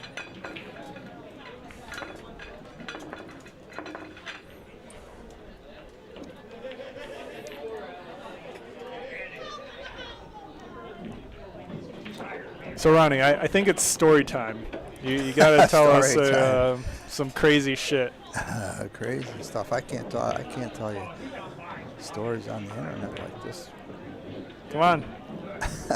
What do you want So to hear? last time you told us how a magical hotel appeared out of nowhere. Yeah, in for fact, you, Dan right? Googled it. I'll show it to you here. He sent me, because I says, I can't find it anymore. And we were talking about it last night, and he sends me, that's not it. Was he able to find it? Yeah. He sent me the image, and then there's a little story below it. When I could have swore it was in the 80s that I was there, but it says it closed in the 70s and it reopened in 1994. Wow. So maybe it was just magically open for you in the 80s. Miracle, there it was. Miracle We Motel. found it. That's awesome. Yeah, I remember it too. There it is. That's just I remember it. That's crazy. Miracle Motel. That's unbelievable. It says Erie, Pennsylvania Life. East Springsfield. All right, so tell us another crazy pool story. Another crazy pool story. Tell us something with Shane Winters or Danny Smith. I don't know. There's no story. No story? No stories with those two guys. I know Shane Winters was, he was brought up around here, and then he started getting real good, and he moved to Ohio, and it's the last I seen him. So did you used to play him a lot when he was younger? I started, not really. I started playing him. He went out of town. He come back, and he says, "I want to play some 10 ball," and I said, "Sure." And all of a sudden, I'm like, "Wow, this guy got real good." And then he says, "I'll play some one pocket," and then now I'm playing in one pocket. So, oh my God, I don't know if I could beat this guy. How was his one pocket game when he was younger? Well, he didn't play. I mean, I remember him and his father. His father was playing here, and then his father always wanted me to teach him, and I said, "Yeah, I would," but he never, he never asked me anything. So, and he was playing. He played okay, but in fact, he played a hustler came in one time. You're not talking about Billy Pay, are you? This guy had one eye. That's Billy Pay. Glass eye. He was from Kentucky. Dave Growl knew him. That's Billy Pay. They came in for a reason. And, that's Cecil. Cecil, yes. But his real name's Billy Pay. They came in to try to get a game with the Russian. It was very famous at the time for big action here. And so Growl brought him in, and he started playing him over in Eastridge, and he was beating him up. Who was beating who? Dave Growl was beating him. So that was a little bit of a show they put on. So Jim Pulaski calls me up, and he says, "There's some fish at Eastridge." He says, "It looks like a country guy, and he's losing, and he can't play." And Growl's beating. I said, "Well, okay, that's good." I says, "But I just had an operation on my eye. I had a patch over my eye, so I said I can't play him." I said, "I gotta wait for my eyes to heal." So anyways, I found out. I said, "Well, how did Growl do?" Growl was beating him, but he says, "Well, Growl, he quit him because he had to go to work." And I said, "Well, that don't make sense. He had a fish on the line, and they were betting, 100, 200, and he quit him." I said, "Well." So now the guy comes over here. And you're talking about Cecil. Yeah, he come over here and you know, he's looking around. He played a few guys, and I offered to play him. I said, I'll play you for 1,000. Even though I got one eye, I'll play a set of 10 ball for 1,000. Now, if the guy was a fish and he didn't know, he didn't want to play me. And I said, that don't make sense. I said, how's the guy know me? I said, something's not right here. So he thought you were better than him? How did he know that? If he supposedly was just a fish that come walking in and he's looking for action, and I offered to play him, I got a patch on my eye. I said, I'll play this stuff for 1,000. So at that time, were you well known around town for being like a top tier player? Yeah. No. So at that time, I was the best player in town, and I said, well, that's kind of odd. I said, if the guy's a fish and he doesn't know anybody, how does he know not to play me? Because he's looking to bet. And then he's trying to make a game with the Russian, and I put it all together, and I said, okay. This guy's in town. He's putting on a show. Well, this guy's looking at. That didn't make sense either, because how does he know the Russian? But Boris wasn't really a good player at all, but he just liked to gamble. So we decided we were going to let Shane Winters play him. Okay, and we all had to put up. I forgot what I put up. I didn't want to bet, but I says okay, because everybody was putting up, I don't know, 300-400, and we had to put up 2 sets. Now I get to watch the guy, and right away I know. I know the guy's stalling. I know the guy's a good player. I could just tell. And what gave it away? I could just tell. I mean, after a while, you hang around pool rooms for years, and you could tell if somebody's good if they're stalling. You know, certain shots. You make it look good, you know. You miss. So he beat Shane Winters a couple sets, and you know, I said, well, you know, Shane, he couldn't beat him. Shane could not beat this guy. What was Shane's level at the time? He was probably. He was a little under me, you know. I probably could spot him and beat him, but he wasn't quite there Was yet. Shane at 700 yet? No. He just wanted, you know, he was looking for action, Shane, and he wanted to play the guy. And like what, 660? We backed him up. We says, okay, we'll put up the money, and you play him 2 sets. But right after that, I knew the guy was very good, and I told him, I says, you know, he's trying to make games with these guys. He was trying to rob them. I said, well, listen, you could gamble here, but, you know, here's what I spot the guy, and I think you're just as good as me. I says, and he got mad at me because he said I was a babysitter. And oh, Cecil got mad at you? He got mad at me, and he left with, there was a girl and another guy he was there with, and they left town and they never came back. But then I found out, you know, because he's trying to make a game with Boris, and that didn't make sense to me. I said, Boris isn't a player. What's he trying to make a game with him? So that was why they came into town, because Dave Growl at the time knew that Boris was, you know, you could win 10, 20,000. So he never ended up getting a match with Boris? No, because I spoiled it for him. He got mad at me and he left. Damn. You know, at that time we were sort of trying to protect Boris. We were keeping him for ourselves. Protect for yourselves? We don't want anybody coming in. Well, you know, you don't mind if you give him a fair game. You know, I used to play Boris. I give him the 3 on up. You know, I play him opposite-handed. 3 and out? Yeah, I play him opposite-handed, straight pull, even up for 500 a game, and you know, it was he had chances. I wasn't taking advantage of. The only time I ever thought that I took advantage of was right at the end when I played him one pocket, and I played him 11-6, but I shot left-handed. I didn't shoot right-handed. You know, crazy. I still gave him 5 balls, and I felt like that at that particular time he had no chance. And he lost that night. He lost like 9,000, and he wanted to keep going. And I said, no. I said, we'll play tomorrow, you know. And that's the last time we ever played. Really? Yeah, because at that time, then he finally reached the point where he couldn't pay no more, and he ended up paying. But you know, it's like I give you, you know, so much a month, and I said okay. because the guy was real good, very good guy, you know, very friendly. He just enjoyed action. Wow. He played Keith McCready here, and I told Keith, you know, and I said, well, I give him the 3-on-up, so Keith gets him the 3-on-up, and his girlfriend's staking him, and his girlfriend's getting so mad because Keith's playing, you know, terrible.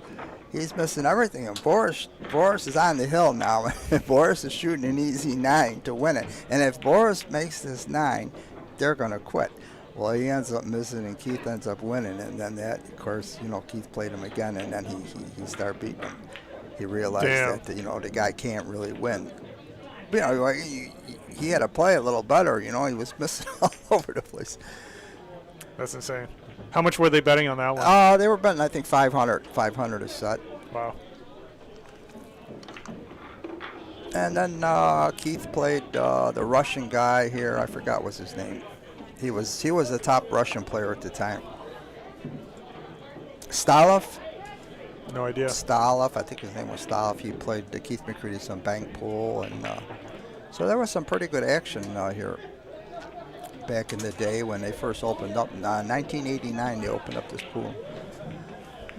And Tony Vaccaro and Dave Cashin, two friends of mine, opened it up, and they created a lot of action. And we had a lot of nice tournaments here. A lot of nice tournaments. At one time, we had a couple of straight pool tournaments. We had the best straight pool players in the world here. Really?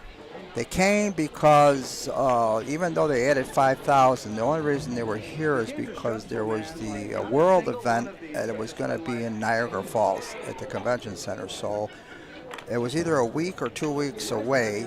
I'm going to say it was a week away. So they all came here like a warm-up, and I played in it, and Pat Howie, a good friend of mine, he passed away. Now he played in it, and it was Larry Hubbard, Siegel, Grady Matthews, Steve Miserek, Jim Rempe, Mike Zuglin. Mike Zuglin was in it still? Dallas West came, Jimmy Mattia. We had everybody. Alan Hopkins. Wow. And the first one I got knocked out right away. I think I might have won, but the second one, it was one of my best tournaments ever. I still got the brackets at home. I started out with Miserek, and he needs one ball.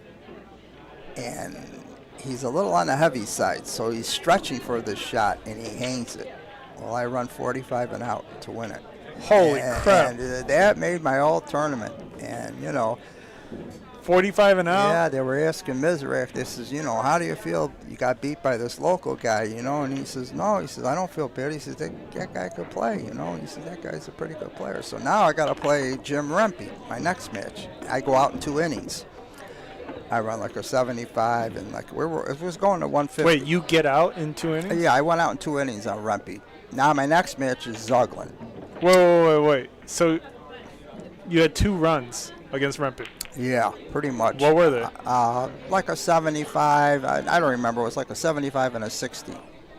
And I ran out. So now... That's ridiculous. I play Mike Zuglin, who at the time was one of the, you know, top 10 players in the country. And I beat him. So now I'm in the hot seat. And guess who I got to play? Mike Siegel. Right? So I'm playing them, and everybody's watching, and of course, you know, they don't like Mike, so they want me to win. I've got him like 86 to minus 16. Holy crap. He took 3 intentionals on purpose. Okay, so now he breaks the balls, and I've got a long, hard shot. I make it. I come behind the rack, and I had another sort of break shot, fairly easy one, and I jarred it. Well, he runs like 70, 80 balls, plays safe. I missed, and he run like the rest out. And so he wins. So now I play Nick Varner to see if who's going to play Siegel again. And I was tired, you know, I was drained. And Varner, we didn't play good, but Varner beat me. And so Varner played Siegel, and Siegel ended up winning it. And that was right here. I still got the brackets at home. I'll bring it in and show it to you. That's insane. And yeah, there was an article in the magazine, Pool and Billiard magazine. It says possibly the greatest upset ever. Ron Costanzo would have won the tournament, you know. Yeah. And it was fun. That is quite Now, the story. first tournament had a very, very strange ending. Jim Rempe and Siegel were in the finals. And at that time, the owner was taking all these kinds of bets. You know, you could bet on either player. So the score was, you ready for this? Yeah. Mike Siegel, but they're going to 200 now. Mike Siegel was 194, Rempe was 6. Okay. And Rempe come back and won the tournament. That's absurd. He was down 194-6, and what happened was he was so far behind that he got so relaxed, and he just started. He ran like an 80, 90, played safe. That's crazy. Mike, they went safe in the bet. Then he ran like a 40, and he got in a position where he could run like, if he run like 60, 70, he was gonna, and he run out. And Mike was just absolutely sick. I remember I went out to the bar. And this with was him. Rempe versus Siegel? Yeah, and he was like, he couldn't believe it. Wow. And that's what happened. And what tournament was this? This was the first straight pool tournament we had here. Like I said, they would come in here because the World Championship was in Niagara Falls at the time. And that was quite. In fact, one guy left the money, and then he come back, and they were handing him the money that he bet on Rempe, and he couldn't believe it because it was basically over. Yeah. I mean, you're talking about at the time, Mike was the best player in the world, and he's winning 194-6. I mean, it was over. 200. And like I told him, I says, you got too far of a lead. You took the pressure off. If it was a close match, I don't think Rempe would have got it. But he got so far behind. Once you get close to the end there and you tie it up, you got to start feeling something. Well, what happened is he got in stroke and he got in rhythm, and that's it. Straight pool, you just run out. But I was happy. That was the first one, but the second one is when I did all that, and just to run when the guy's on one ball and you run 45 and out, and that's Steve Miserek. Yeah, that's crazy. I was thrilled, and I didn't know I was going to win my next two matches. So I know you've also beaten a whole bunch of other notable names. Who else comes to mind? Well, top players in the world. Well, yep. Earl Strickland, I played him in Ohio 10-ball tournament, and that was another strange event. What happened there? He was playing Mike Siegel, and I had to play the winner. And I said, well, I'm finally going to play Mike Siegel in a tournament other than that straight ball. I've never played him in a 9-ball event, but Earl beat him. Mm-hmm. So I got to play Earl, and I played good that tournament. I beat David Howard. I beat Johnny Archer. So now I'm on the loser side, and I got to play Earl Strickland. And it's Hill. I forgot where we were racing to. 9, 11, I don't remember. Anyways, it's Hill, and he safed me, and I kicked at the ball. And I hit it. I made a good hit. Well, the tournament director was Steve Smith or something. I can't remember his name. You know the guy. I don't know the guy. He calls a foul on me. And I'm like, what? I said, there was no. So he hands the cue ball to Earl. Well, what was the foul he said you committed? Yeah, and I'm like, because I think they did call him over to see if they hit. Well, once I hit it, I said, okay, I hit it. And he says, no, he gave Earl ball in hand. Well, Earl took the cue ball and he gave it back to me. Really? And he said, that wasn't a foul. And the tournament director walked right away. Because he knew he did it on purpose. Because at the time, Earl was a big name. Really? They're trying to move him along. People want to see him. They don't want to see me. Dude, that's so fucked up. So Earl, very good sport. He gave me the ball. He says, here. He says that was no foul. So now it's Hill, and I got ball in hand. But after all that, and I ran out. So.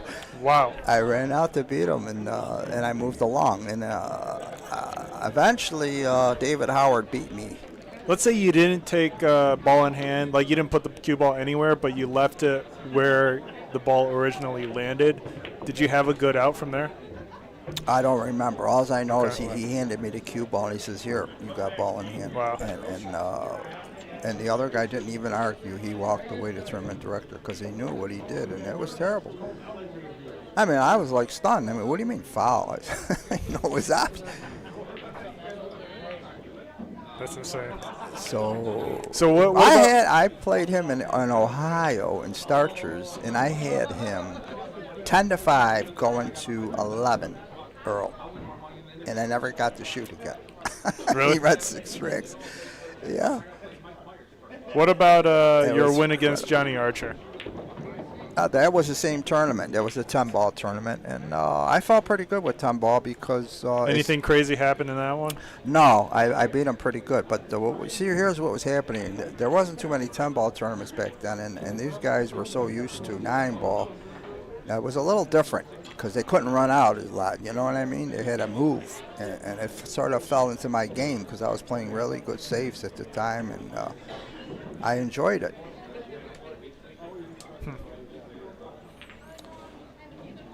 Then I played, I was in Maryland one time, and I played Perica, Jose Perica, and it's single elimination. Uh-oh. And again, everybody's around the table because they want me to beat him. They want him out of the tournament because he could win. They know I can't win the tournament. I've got him 10-5, another guy, 10-5. And now we're playing on tables that it was extremely difficult to make a ball. Nobody was making balls on the table. So I felt... Why? What was the difference in the table? It's just tough to make balls. They weren't going. So I says, in fact, a friend of mine from Rochester was watching, Cigar Larry, he was there. And I said, I felt good. I said, how's he going to beat me? I'm going to get up to the table. Well, he runs 6 and out. And it never got back to the table. And he'd break the balls, and at the last second, one ball would just go in. But now, I look at the run out, very difficult. He gets out.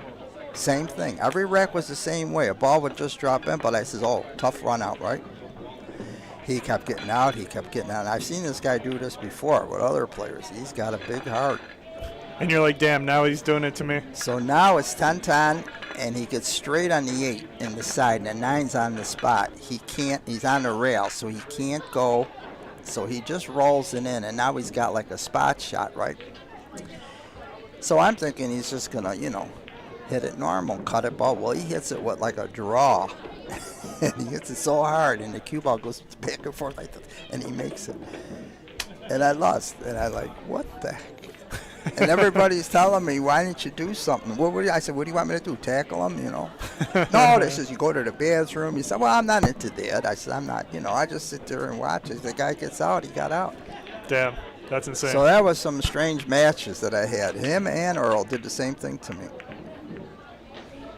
Wow. Different tournaments? Yeah, different tournaments. But I've beaten Perica before, too. He's another top guy I've beaten. I played Efren once.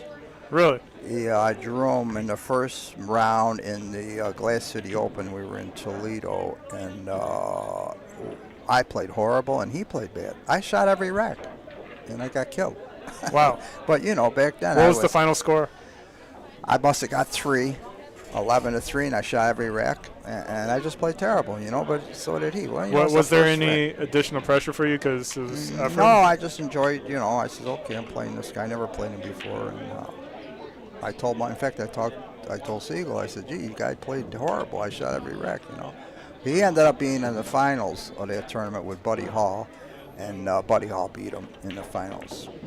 Wow. But Efren had a lot of seconds when he was playing, and when he started coming up, he would get in the finals, but for some reason, I don't know what it was, Wasn't closing out? It just, the other guy just played good. He got some bad rolls, I don't know.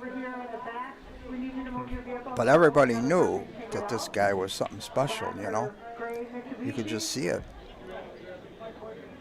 It looked like he was getting lucky a lot when he kicked, But yeah. I says, gee, but he keeps doing it.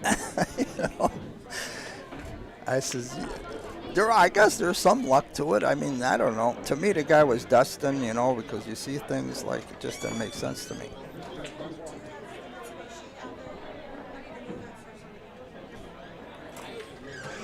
Be right back, Ronnie. Hold it down. And we got Thomas Shit in the live chat. What's up? Patsy says, damn, Parker choked. And Suhel, our African friend. Parker choked. What's up, Suhel? Be right back. All right, Dan will come in.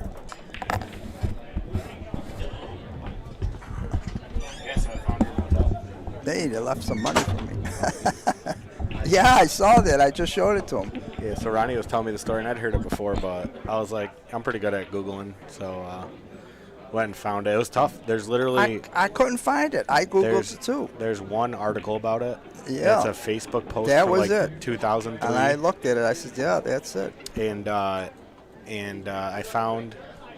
I got a present for you, Ronnie. I'll give it to you in a couple days. In a couple weeks when it gets in, but it'll blow your mind. Okay. So you can share it on the stream at some point, or maybe we'll hang it up in this pool hall, and then everybody can look at it and remember you.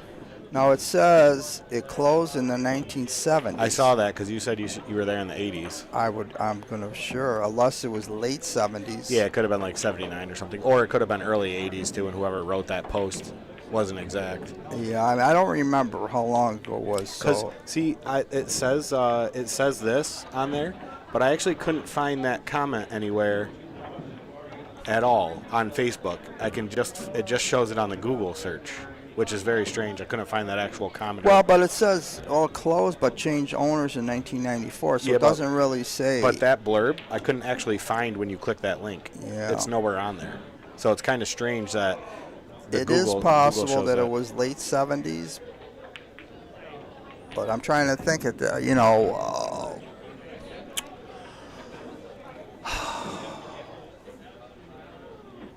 when I start playing. Let's see, this place didn't open up to 89. I start playing now. See, I did start playing in the bigger tournaments in the mid 80s, and this was before that. I would just go to Starchers and a few other tournaments. So yeah, it could have been in the late 70s. Yeah.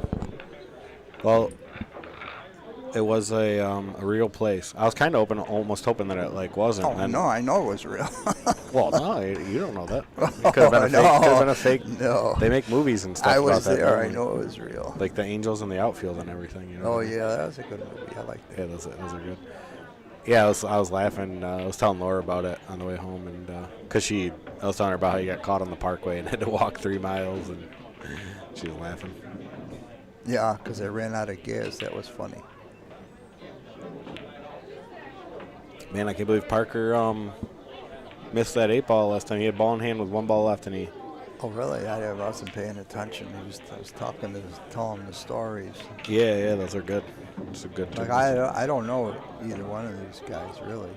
Nick's from Buffalo. I mean, I've seen him before, but yeah, Nick's from Buffalo. Parker's obviously from here. But oh, he is. Oh, Nick's from Buffalo. Yeah, you see him. Well, I guess he's from Rochester, Buffalo area, but he goes to a lot of the Buffalo tournaments. I think he originally was from Rochester, and then he moved more closer to Buffalo. I come here to practice my break, and there's no tables. Yeah, I'm happy to be playing on some diamonds again instead of them buckets. I just feel like it's hard to judge how the ball goes in the pockets in those big tables sometimes. Yeah, they were huge. What's up? She's back from the dead. I thought you were Michael. She almost choked. Yeah. That was hilarious. I'm definitely screen recording that and uploading that as a reel because that was fucking hilarious.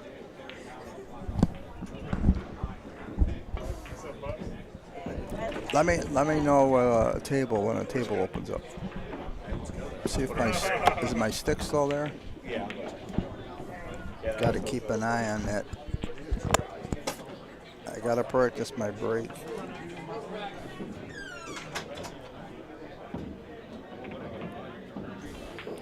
All right, so apparently the stream's lagging for you guys. Damn.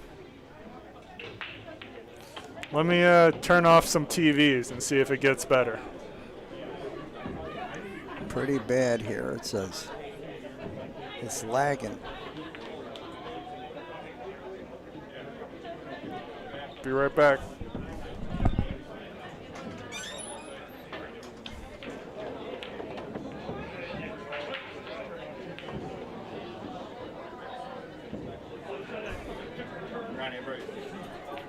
Huh? What's it lagging or Is something? my jacket up? Yeah. Okay, it's all right. That's all right. I don't think anybody's gonna steal it. Plus, there's like cameras around everywhere. Yeah, so I made an appointment today, Thursday, to bring for plugs. Plugs. For my Mini. Oh, nice, yeah. I had no clue what how much they want? Dude, Oh my everything God. is so expensive now. It's crazy. I would say probably like a couple thousand or something stupid. No. I don't know. Are you kidding? I would. For spark, what is that? Spark plugs? There's 4 plugs, but I mean, dude, each plug is $54. Oh yeah. And the lay price is like $400. I'm like, what? Yeah. Well, spark plugs are kind of hard to get to, aren't they? You got to take off a bunch of I shit. guess on that car, I don't know. That's the problem. It's like they don't engineer them things to be. I'm worked hoping on. that's it. I mean, I've been driving it, and it seems okay, so, but I'm not pushing it, you know. I think if I push it, the warning will come back on. Yeah, best just to take it easy. That's good. Because it's been running a little on the rough side, so I'm pretty sure it's the plugs. This is a race to 7. Yeah, it was a big game. You getting back in? Want to set? Is there a table open? Yeah, it's so crowded. I guess they're out here for the girl, right? Yeah. No table. Nothing? Yeah, and they have Monday Night League too, so.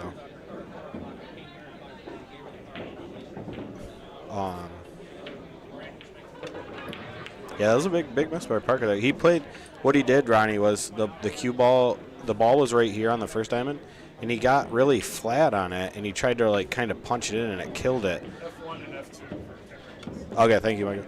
And then he killed it, and he only got the cue ball to like right there, and the 8 was here, and he just lost himself a lot of distance. And I mean, he was dead straight in on it, but he could have. Who do you think's the favorite here? I mean, who plays better? About close? Are they close? I think Parker is a touch better player, but I think Nick is more seasoned. So Nick's gonna play like the smarter shots, but I think Parker hits the ball just a little better. But yeah, I mean they're pretty equal overall, I would say.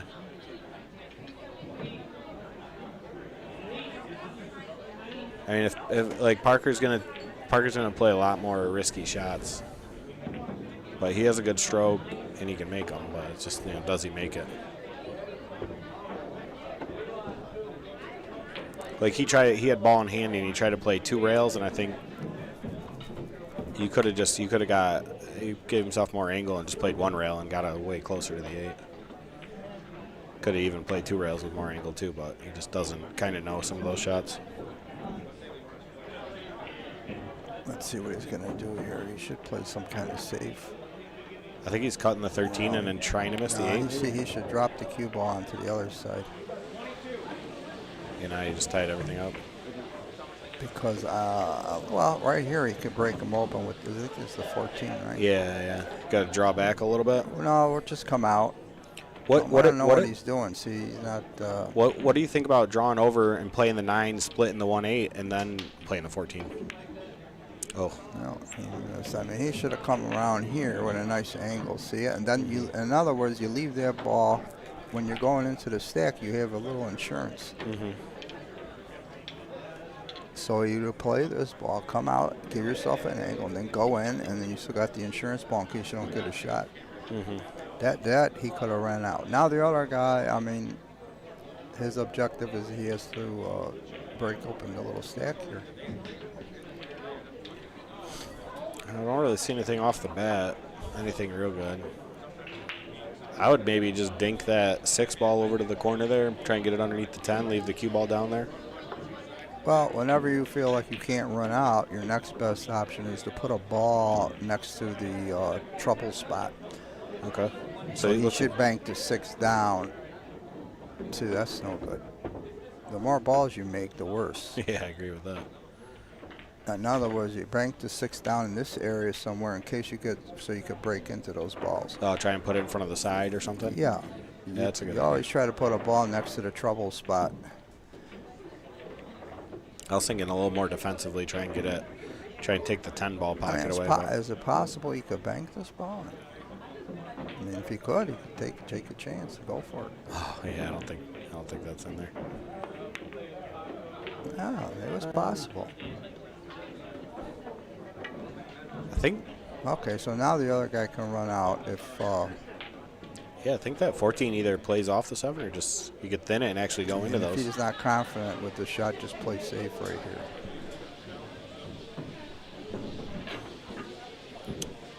Fucking Low says he loves your stories, Ron.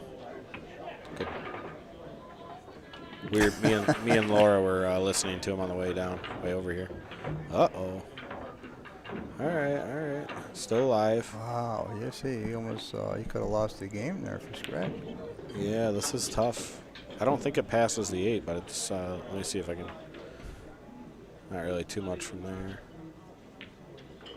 See, when you're playing 8-ball, you always look for the two-way shots. In case I miss, I leave my opponent safe. You know, he's got to put the cue ball in a spot where, if he doesn't make it, and Nick doesn't have a shot. See, this is no good right here. Ooh. See, he got lucky with that, but see, he's leaving. See what I mean? Yeah. If you're you come down farther. So he doesn't have a shot. Yeah, block that combo off. A lot of the lower level players don't see that. You're playing the cue ball to a certain area. Give yourself a chance in case you miss.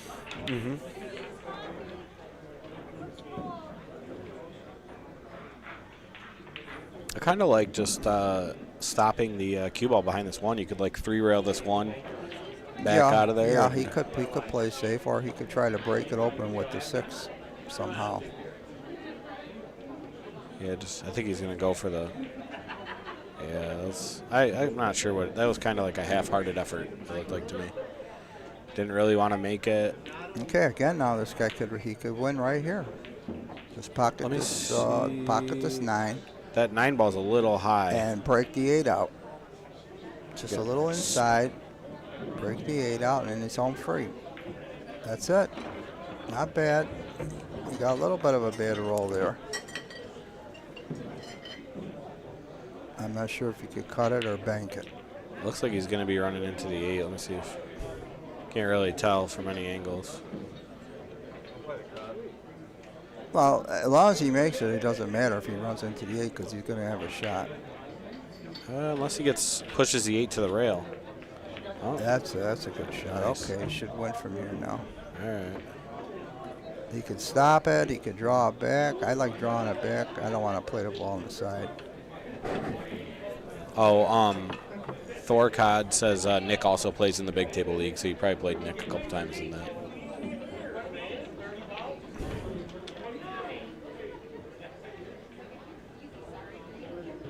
What's he looking at here? I think just cut and pass the Oh, that's not his ball. Oh, I thought that was a strike. Oh, I see what you're saying. Okay, I was wondering why he should. Okay. Yeah, that was a good. Oh, very good. Little clutch, couple clutch shots there for Parker. 5-5, pretty good match. So Parker's trying to get on this list, I believe, right? And Nick's on it. Yes. I felt like Parker was on it at one point. Maybe lost. I don't know what even is the list. Let's see here. We got. So I say Nick Stoller's on the bomb, then Dave Carlson's next. Paco, Will Rhodes, Rob Morley, Mark Kramer. So Mark should be up here somewhere. Why do you say that? Oh, because he beats. Oh, you're saying as far as his level of play. Yeah. And then wow. I'd say these last 5-6 guys. Yeah. Well, he just joined late, I believe. He wasn't on the original list. Oops. Let me see. Top 20. Sean Zhang's going down. Why is he 5th? I don't know. He lost to Jake pretty bad for some decent amount of money too.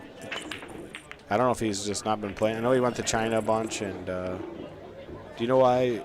Is Sean been practicing or not playing or what? Sean Zhang. Yeah. I didn't see his match versus Jake, but I think he got beat. He didn't play good. He didn't play good.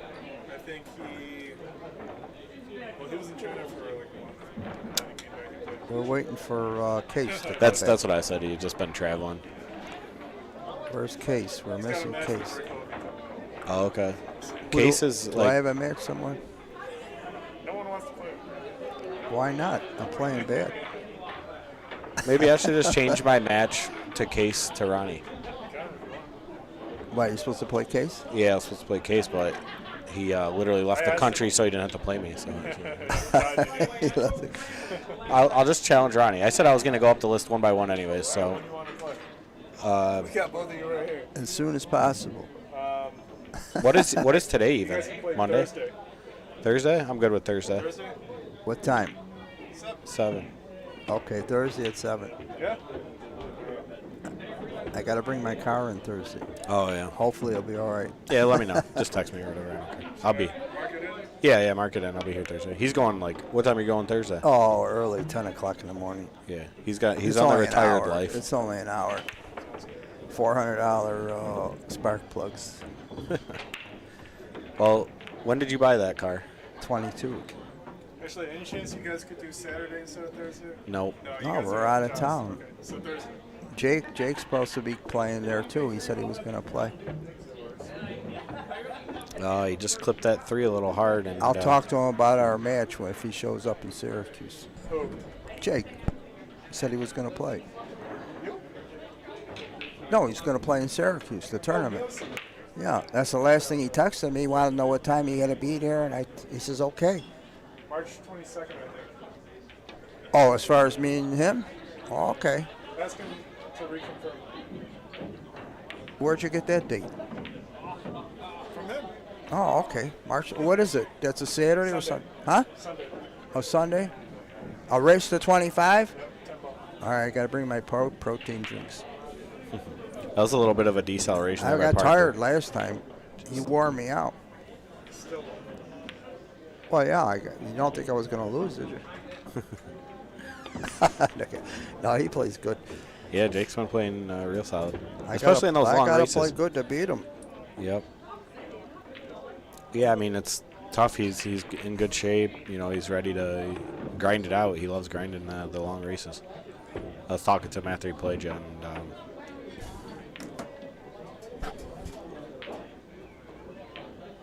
and Parker got a little funny. He clipped the 3 ball, and then he had to hit a big back cut, and he kind of decelerated on it. It's like he really wanted to draw stun it, and he kind of just let up on it and way overcut it, which will happen on a You diesel. got to really look hard at these colors. Okay, Oh, really? So he's got 3 stripes left. Yeah, so this is a stripe. Parker's got 3 stripes. Yeah, 10 ball, 9 ball. And he's got 4 solids, right? Yep, 4 solids. Okay, they're open, so he could run out here. Yeah, it's a little. If he gets on this 2 ball after this 5, he's looking real good. Well, just come around. I mean, he's Yeah. going to play this ball in the corner here. Yeah, he could do that too. You know, he was supposed to play for this. I don't think he could have got on the 2. He's still good. I would have just liked to play like 2, 3, 4, 8. Well, that ball like goes, that. right? Yeah. Yeah. He should be able to run up. Oh, yeah, he's all right. And then just draw back. Nice and easy now. Hit a nice pace. If Yep. you miss it, you hang it. A little that's decel. Too easy. Yeah, he missed the cue ball. He didn't strike through it. Kind of hit through some air before he But hit it. see, he played like the cue ball there. See, Yeah. he made Little it too much. Played it hard. Made the guy make a shot here, but the guy could run out. All he got to do is make this shot here. Mm-hmm. Yeah, you can get underneath that 8 easy, or you can. Yeah. You might even be able to squeeze the 8 off the rail, but I don't know. It's a little. Well, if he got straight on this ball. Nah, I don't think so. Well, now he's just got to make it and hope he's got some kind of angle to come underneath the 8. That's all. Yeah, I think if you just kind of play a stop shot here. Let's go back to the you overhead. wanted to be straight on it, but he's not. He's got a little angle going to the You think right. he'd try and like kind of get into the 2 a little bit, and that way you leave an angle Well, on the you 10 got to make sure away? you don't snooker yourself with the 2 and just hope for the best. That's all. Yeah, I think You, trying. you need an angle. Either an angle going into the rail or going down. And Didn't see? get it. So Yeah, he put that a little more draw probably than could stun. try to bank the 8. I don't see anything else because he got 2 straight. Yeah, it's kind of tough too because you can't really bank and get safe on the 8 because. No, he's just got the to 4 go for ball's the hanging. game here. I would just stop it and bank it in the Looks corner. like he's going to try and rip Rip and No, draw. I don't know what this is. He's going to play. I think he was trying to draw 10, 15 feet there, but I don't think he's going to. Well, if he could follow down and make the 5, if that's the 5. Four right? ball in the corner. 4 ball, and get the cue ball all the way down. I like that play. You know, he could block, because if he blocks these 2 balls, he's got a shot. That's his only play from here. Mm-hmm. Little soft. That's what he tried to do. Oh, look at this shot. Yeah, that's, I didn't think, I thought about that originally, but I didn't think it squeezed past the 4 that good, but he hit that real good. That turned out great. Oh, yeah. Beautiful. Now, Nick's under pressure here. Nick's in trouble. Yeah. What do you do here? I think you just got to bank the 4, right? You just bank the 4, because you're How losing. about you cover up the 8 and hope for a stalemate? I've done that one time. Kirk Foley, me and him. What else is he going to do? He can either try to bank this ball or go for the stalemate. I don't think the stalemate's there. I think the 8's too much in the center of the pocket. I mean, you'd have to hit the perfect shot. shot. You got to really put the ball on top of it without making it. And he doesn't have the angle. He's like almost cutting it to the right of the 8. Let's go overhead. Yeah, so like he's hitting it too thick. I don't think he can cut it that thin to get it on top. But I think you just got to take the bridge out and you just try and stiff that 4. Is that the 3 ball in the corner? He could play that in the corner, then bank the ball. I mean, that's it. Yeah, you gotta go. I like playing the 3 too, 3 as well. If I can bank the 4, then I'm banking it, because you got to get it out of there anyways, and you got to bank it. So if I got a good bank, why not take it? I can't tell from here. I'd have to be at the table to see if I could bank it. Well, the problem is you're coming over the side pocket too. It doesn't look good. Too much of a kiss there for the bank right now. But, so he's going to shoot this ball in the corner, and that's it. Yeah. I don't know if they're playing jump cues. I haven't seen anybody jump. Okay, he's trying something here. What about this, Ronnie? Why doesn't he just draw the 3 ball back and try and put him on the back of the 4? It's a pretty easy kick for Parker, but maybe you hope he misses it or fouls it in. Well, you could do that, but I mean, that's a big. He's a big favorite to make this. I agree. You could kick long rail, short rail. I mean, I think the 8's sitting perfect for a kick. I think he's going for the combo, and he's going to try and leave the cue ball behind the 4. He's going to combo the 2 ball on the side. Wow. Oh man. Well, what happened here? What happened here? No, nothing. But what happened here? The 2 balls coming? Rail first. Oh, man. Imagine if the 2 ball came and it blocked the cue ball, man. Well, yeah, that would have been something. That would have been the best shot in the world. All right, so Parker getting on the hill first. Up 6-5. Racing the 7. He's on the hill. He put the pressure on. So what happens now? He gets on the board and Nick's gone? Yeah, I guess so. Yeah, I think that's how it works. So I think if you challenge, like if we take a look at this this list again, if he had challenged Dave Carlson, it's like 2-1 on the money. Or no, I don't know how that works. Dave Carlson's 2 spots above him because he's 21 essentially. Everybody's 21 that's on the list. But if he wanted to challenge like Justin, he can play. Okay, he can't play Justin. So the 18th, 19th, or 20th place may challenge either the 17th or 16th ranked player. Yeah, this is strange. I think he changed it again. Yeah, I don't think we got to worry about this bottom part for a while.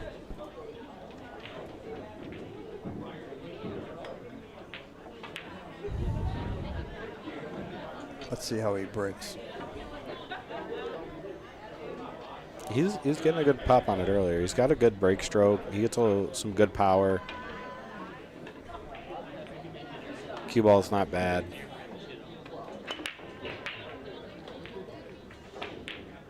Kind of hit it a little thin. Yeah, there. hit it square, and he dropped the cue ball. It came down, and it's a good spread. Look at that. It's like that's a positive graph right there. No balls are touching. Going to start out with a stripe and try to run out.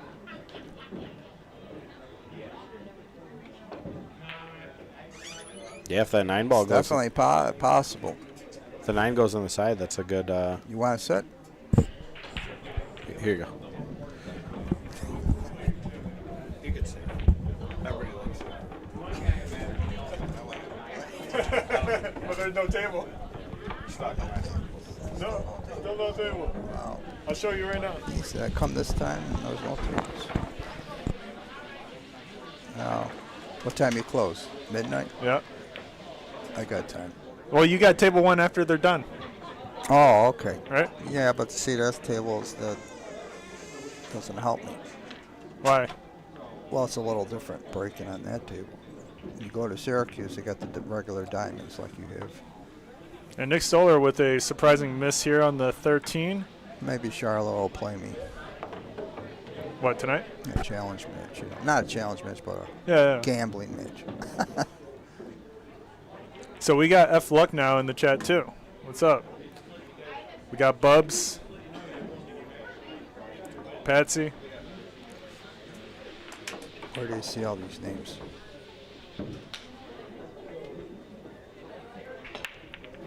Bugs, Patsy. Bubs is, hey, it's Bubs, right here. Oh, I see it And there. Patsy is Thorcod's real name. Oh, okay. I know everyone by real name now. Well, Parker's on the hill.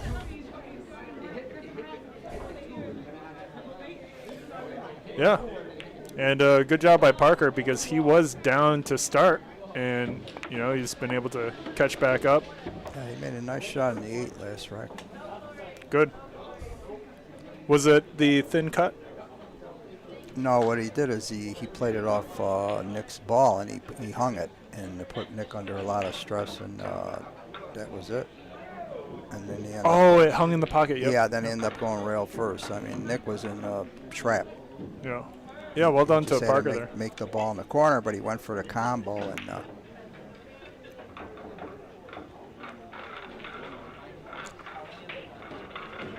Do you think Parker wins this rack, or do we get Hill?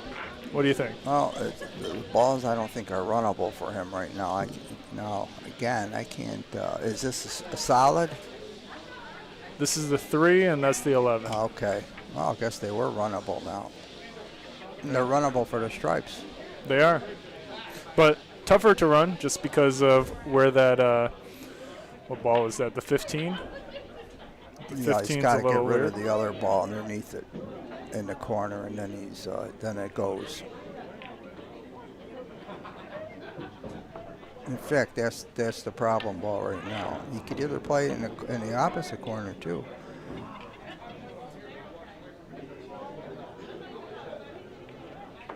I mean, he can come underneath if he wants to bump the stripe here, you know, and then play the ball in the corner. Mm-hmm. Right now, he can come underneath with the ball on the side. A lot of options here. What would you do? I'd have to be at the table to really tell you, but I'm trying to get rid of that ball right there. This ball, that would be the key ball to that get 11, rid of. yeah. And it looks like he tried to draw back a little bit just to see if he can get to that. He could stop this ball now. He's all right. Just stop it. Yep. There you go. Okay, now get rid of that ball. He's home free. Where do you play the cue ball after the 11? Do you draw behind the 15? No, I play the 15 in the corner, the long corner.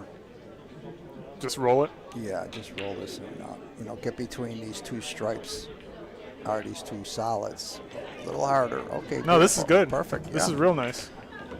You never want to be over a ball, So now Can you roll past the 1 ball here? Yes. He's going to come all the way down, and that's it. Then he's going to play the other ball in the corner, and he have the 8 in this corner. So he's home free. Let's see what he does.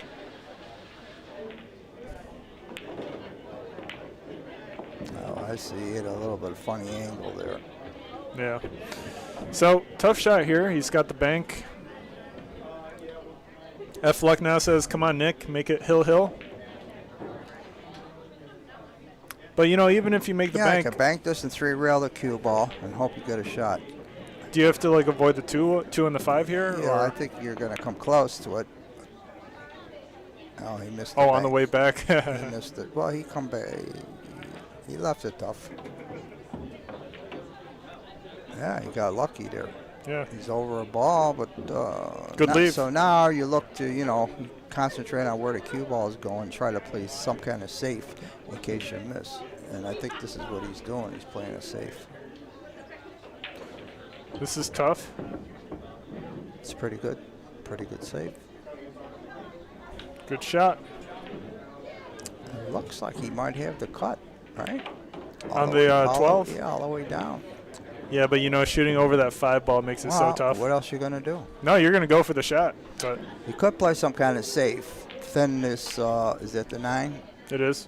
You could thin that to the right and try to get behind the 12. That's his other option. Or go for the shot. Probably go for the shot, huh? It looks like he's just going to bump it. That's what he looks like. Let's see. No, he's just going to bump it. That's what it looked like. That's not bad. For this level of play, it's not bad. Ronnie says for this level of play. Now, this guy, you know, don't do anything crazy here. I would just play safe off the 1, but he's going for it. Going for the 5. Yeah. He misses it. Yeah, see what happened now if you play safe. Well, it turned out not too bad. Is the back cut on the 9 doable here? Not bad. Not really. No. Yeah, good leave by Parker. He's either going to bank the 12 or play safe again. The bank's not bad, actually. Block the 1? Yeah, because if you make it, you come down, you play the 9 inside, and you're out, and just pace it to the hole. That's the shot. That's a good shot right there. Yep. I don't know why he's looking at the 9, because maybe he wants to bank the 9. Got to bank the 12 here. Yeah. Let's see if he sees it. No, he's playing safe. Still not a bad choice. Well, he knows the other guy needs 1, so. No, this is a good shot here. Yeah. Again, now this time he definitely has to go off the 1 and come back. Slow. He's going to kick. He's going to slow roll the kick. All right. Well. All right, and Nick's got a big chance here. He got a little lucky there because he put him over a ball. It makes it difficult to bring the cue ball back. The only thing he could just float over to the right side of the table and play the 9 in the corner. Or if he wants to try to bring it back, he could try to bank it if he wants, bring the cue ball back. He's got like 3 options here.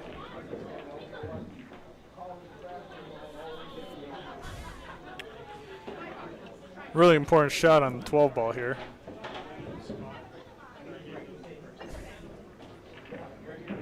Does the 9 go in the corner? He could play the 9 in the corner. I'm just looking at that now, right?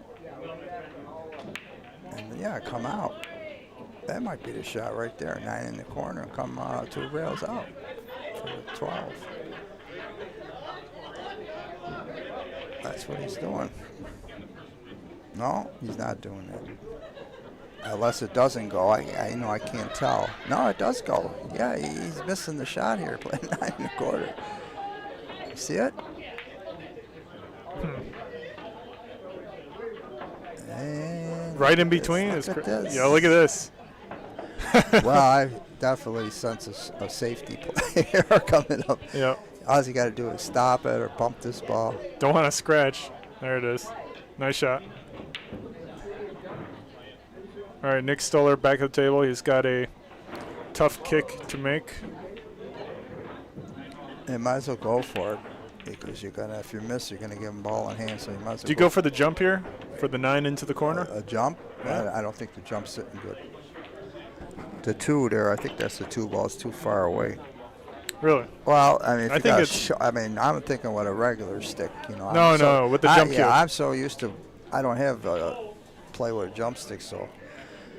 Yeah, a jump stick you could do it, but a regular stick is it's not sitting right. And Nick is measuring out this angle. The kick is perfect because if he makes it, he's going to run into the 8 and have a perfect shot if he hits it right. You see it? I do. Cue ball glances off the 9, rolls down. Could get behind the 8. I was just concentrating on hitting it because I don't want to give my opponent ball in hand. that's what he did. Very good. I give him good credit. Okay. Yeah. You know, tie up the. It's not easy. Tie up the 9 and the 8 a little. This run out's not easy. Okay, I'm definitely going to go for the run out here. I'll probably play the 8 in the side. Does the 7 clear the 1? Well, I'm going to come and play the 7 in the corner or up table somehow. I'm going to start with this ball here, come across. That's, oh, no. See, you come down too far. No, you got to create an angle. You never want to get straight on the ball. That's not good. Now, what he could do is just stop it and roll the 2 in all the way in the corner, come all the way down. You play the 7 in the corner. You roll the cue ball down to here and try to get straight on the 7. So actually, it looks like Parker called safe, and Nick is back at the table. Oh, he did? Well, that's kind of odd. That's weird. Yeah, I don't understand that. He's really... Why let Nick back at the table here? Yeah, because it's possible he could win. And then you can make the shot come on. Oh, you can hit it real slow. Oh, look at this. Oh, almost made it. I would have went up and down in that shot. It's too difficult to slow roll. All right, let's see if he plays safe again. Gotta go. I don't think so, but I guess you never know, huh? Yeah, I don't know what they're thinking, these guys. He knows he's on the hill, so you don't want to take any chances. Let's see. Yeah, it looks like he's going to play safe, right? No, he went for it. And turned out pretty good. Yeah. Do you think he tries to? I think he should float past the 7 and have an option. 1 in the corner, 7 in the side, and he's home free. Because you're going to play the 8 in the side. I mean, you could play the 8 in the corner, but the side's a lot better. Oh, come on. You got to get by it. Oh, okay.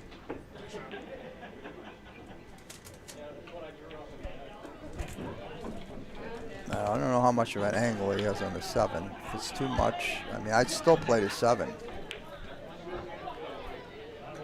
Because 1 to the 8 to the side is a lot easier. He's not going to do it. He's going to play the 1. Let's see what he does now. Okay, come on. Don't get on the rail. All right.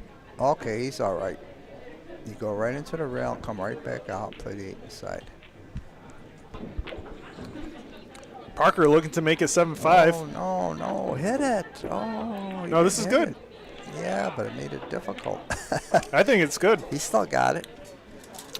And Parker looking to make it 7-5 and defeat Nick Stoller and get on the board here.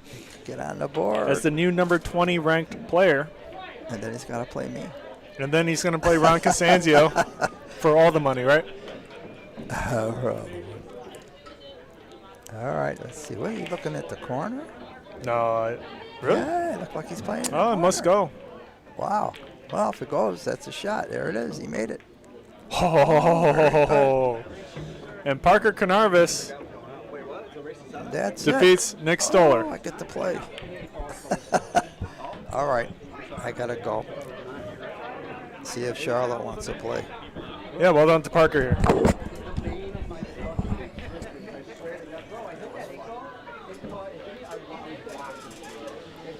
Stick around for a quick post-match interview. We'll be right back with Parker in the booth.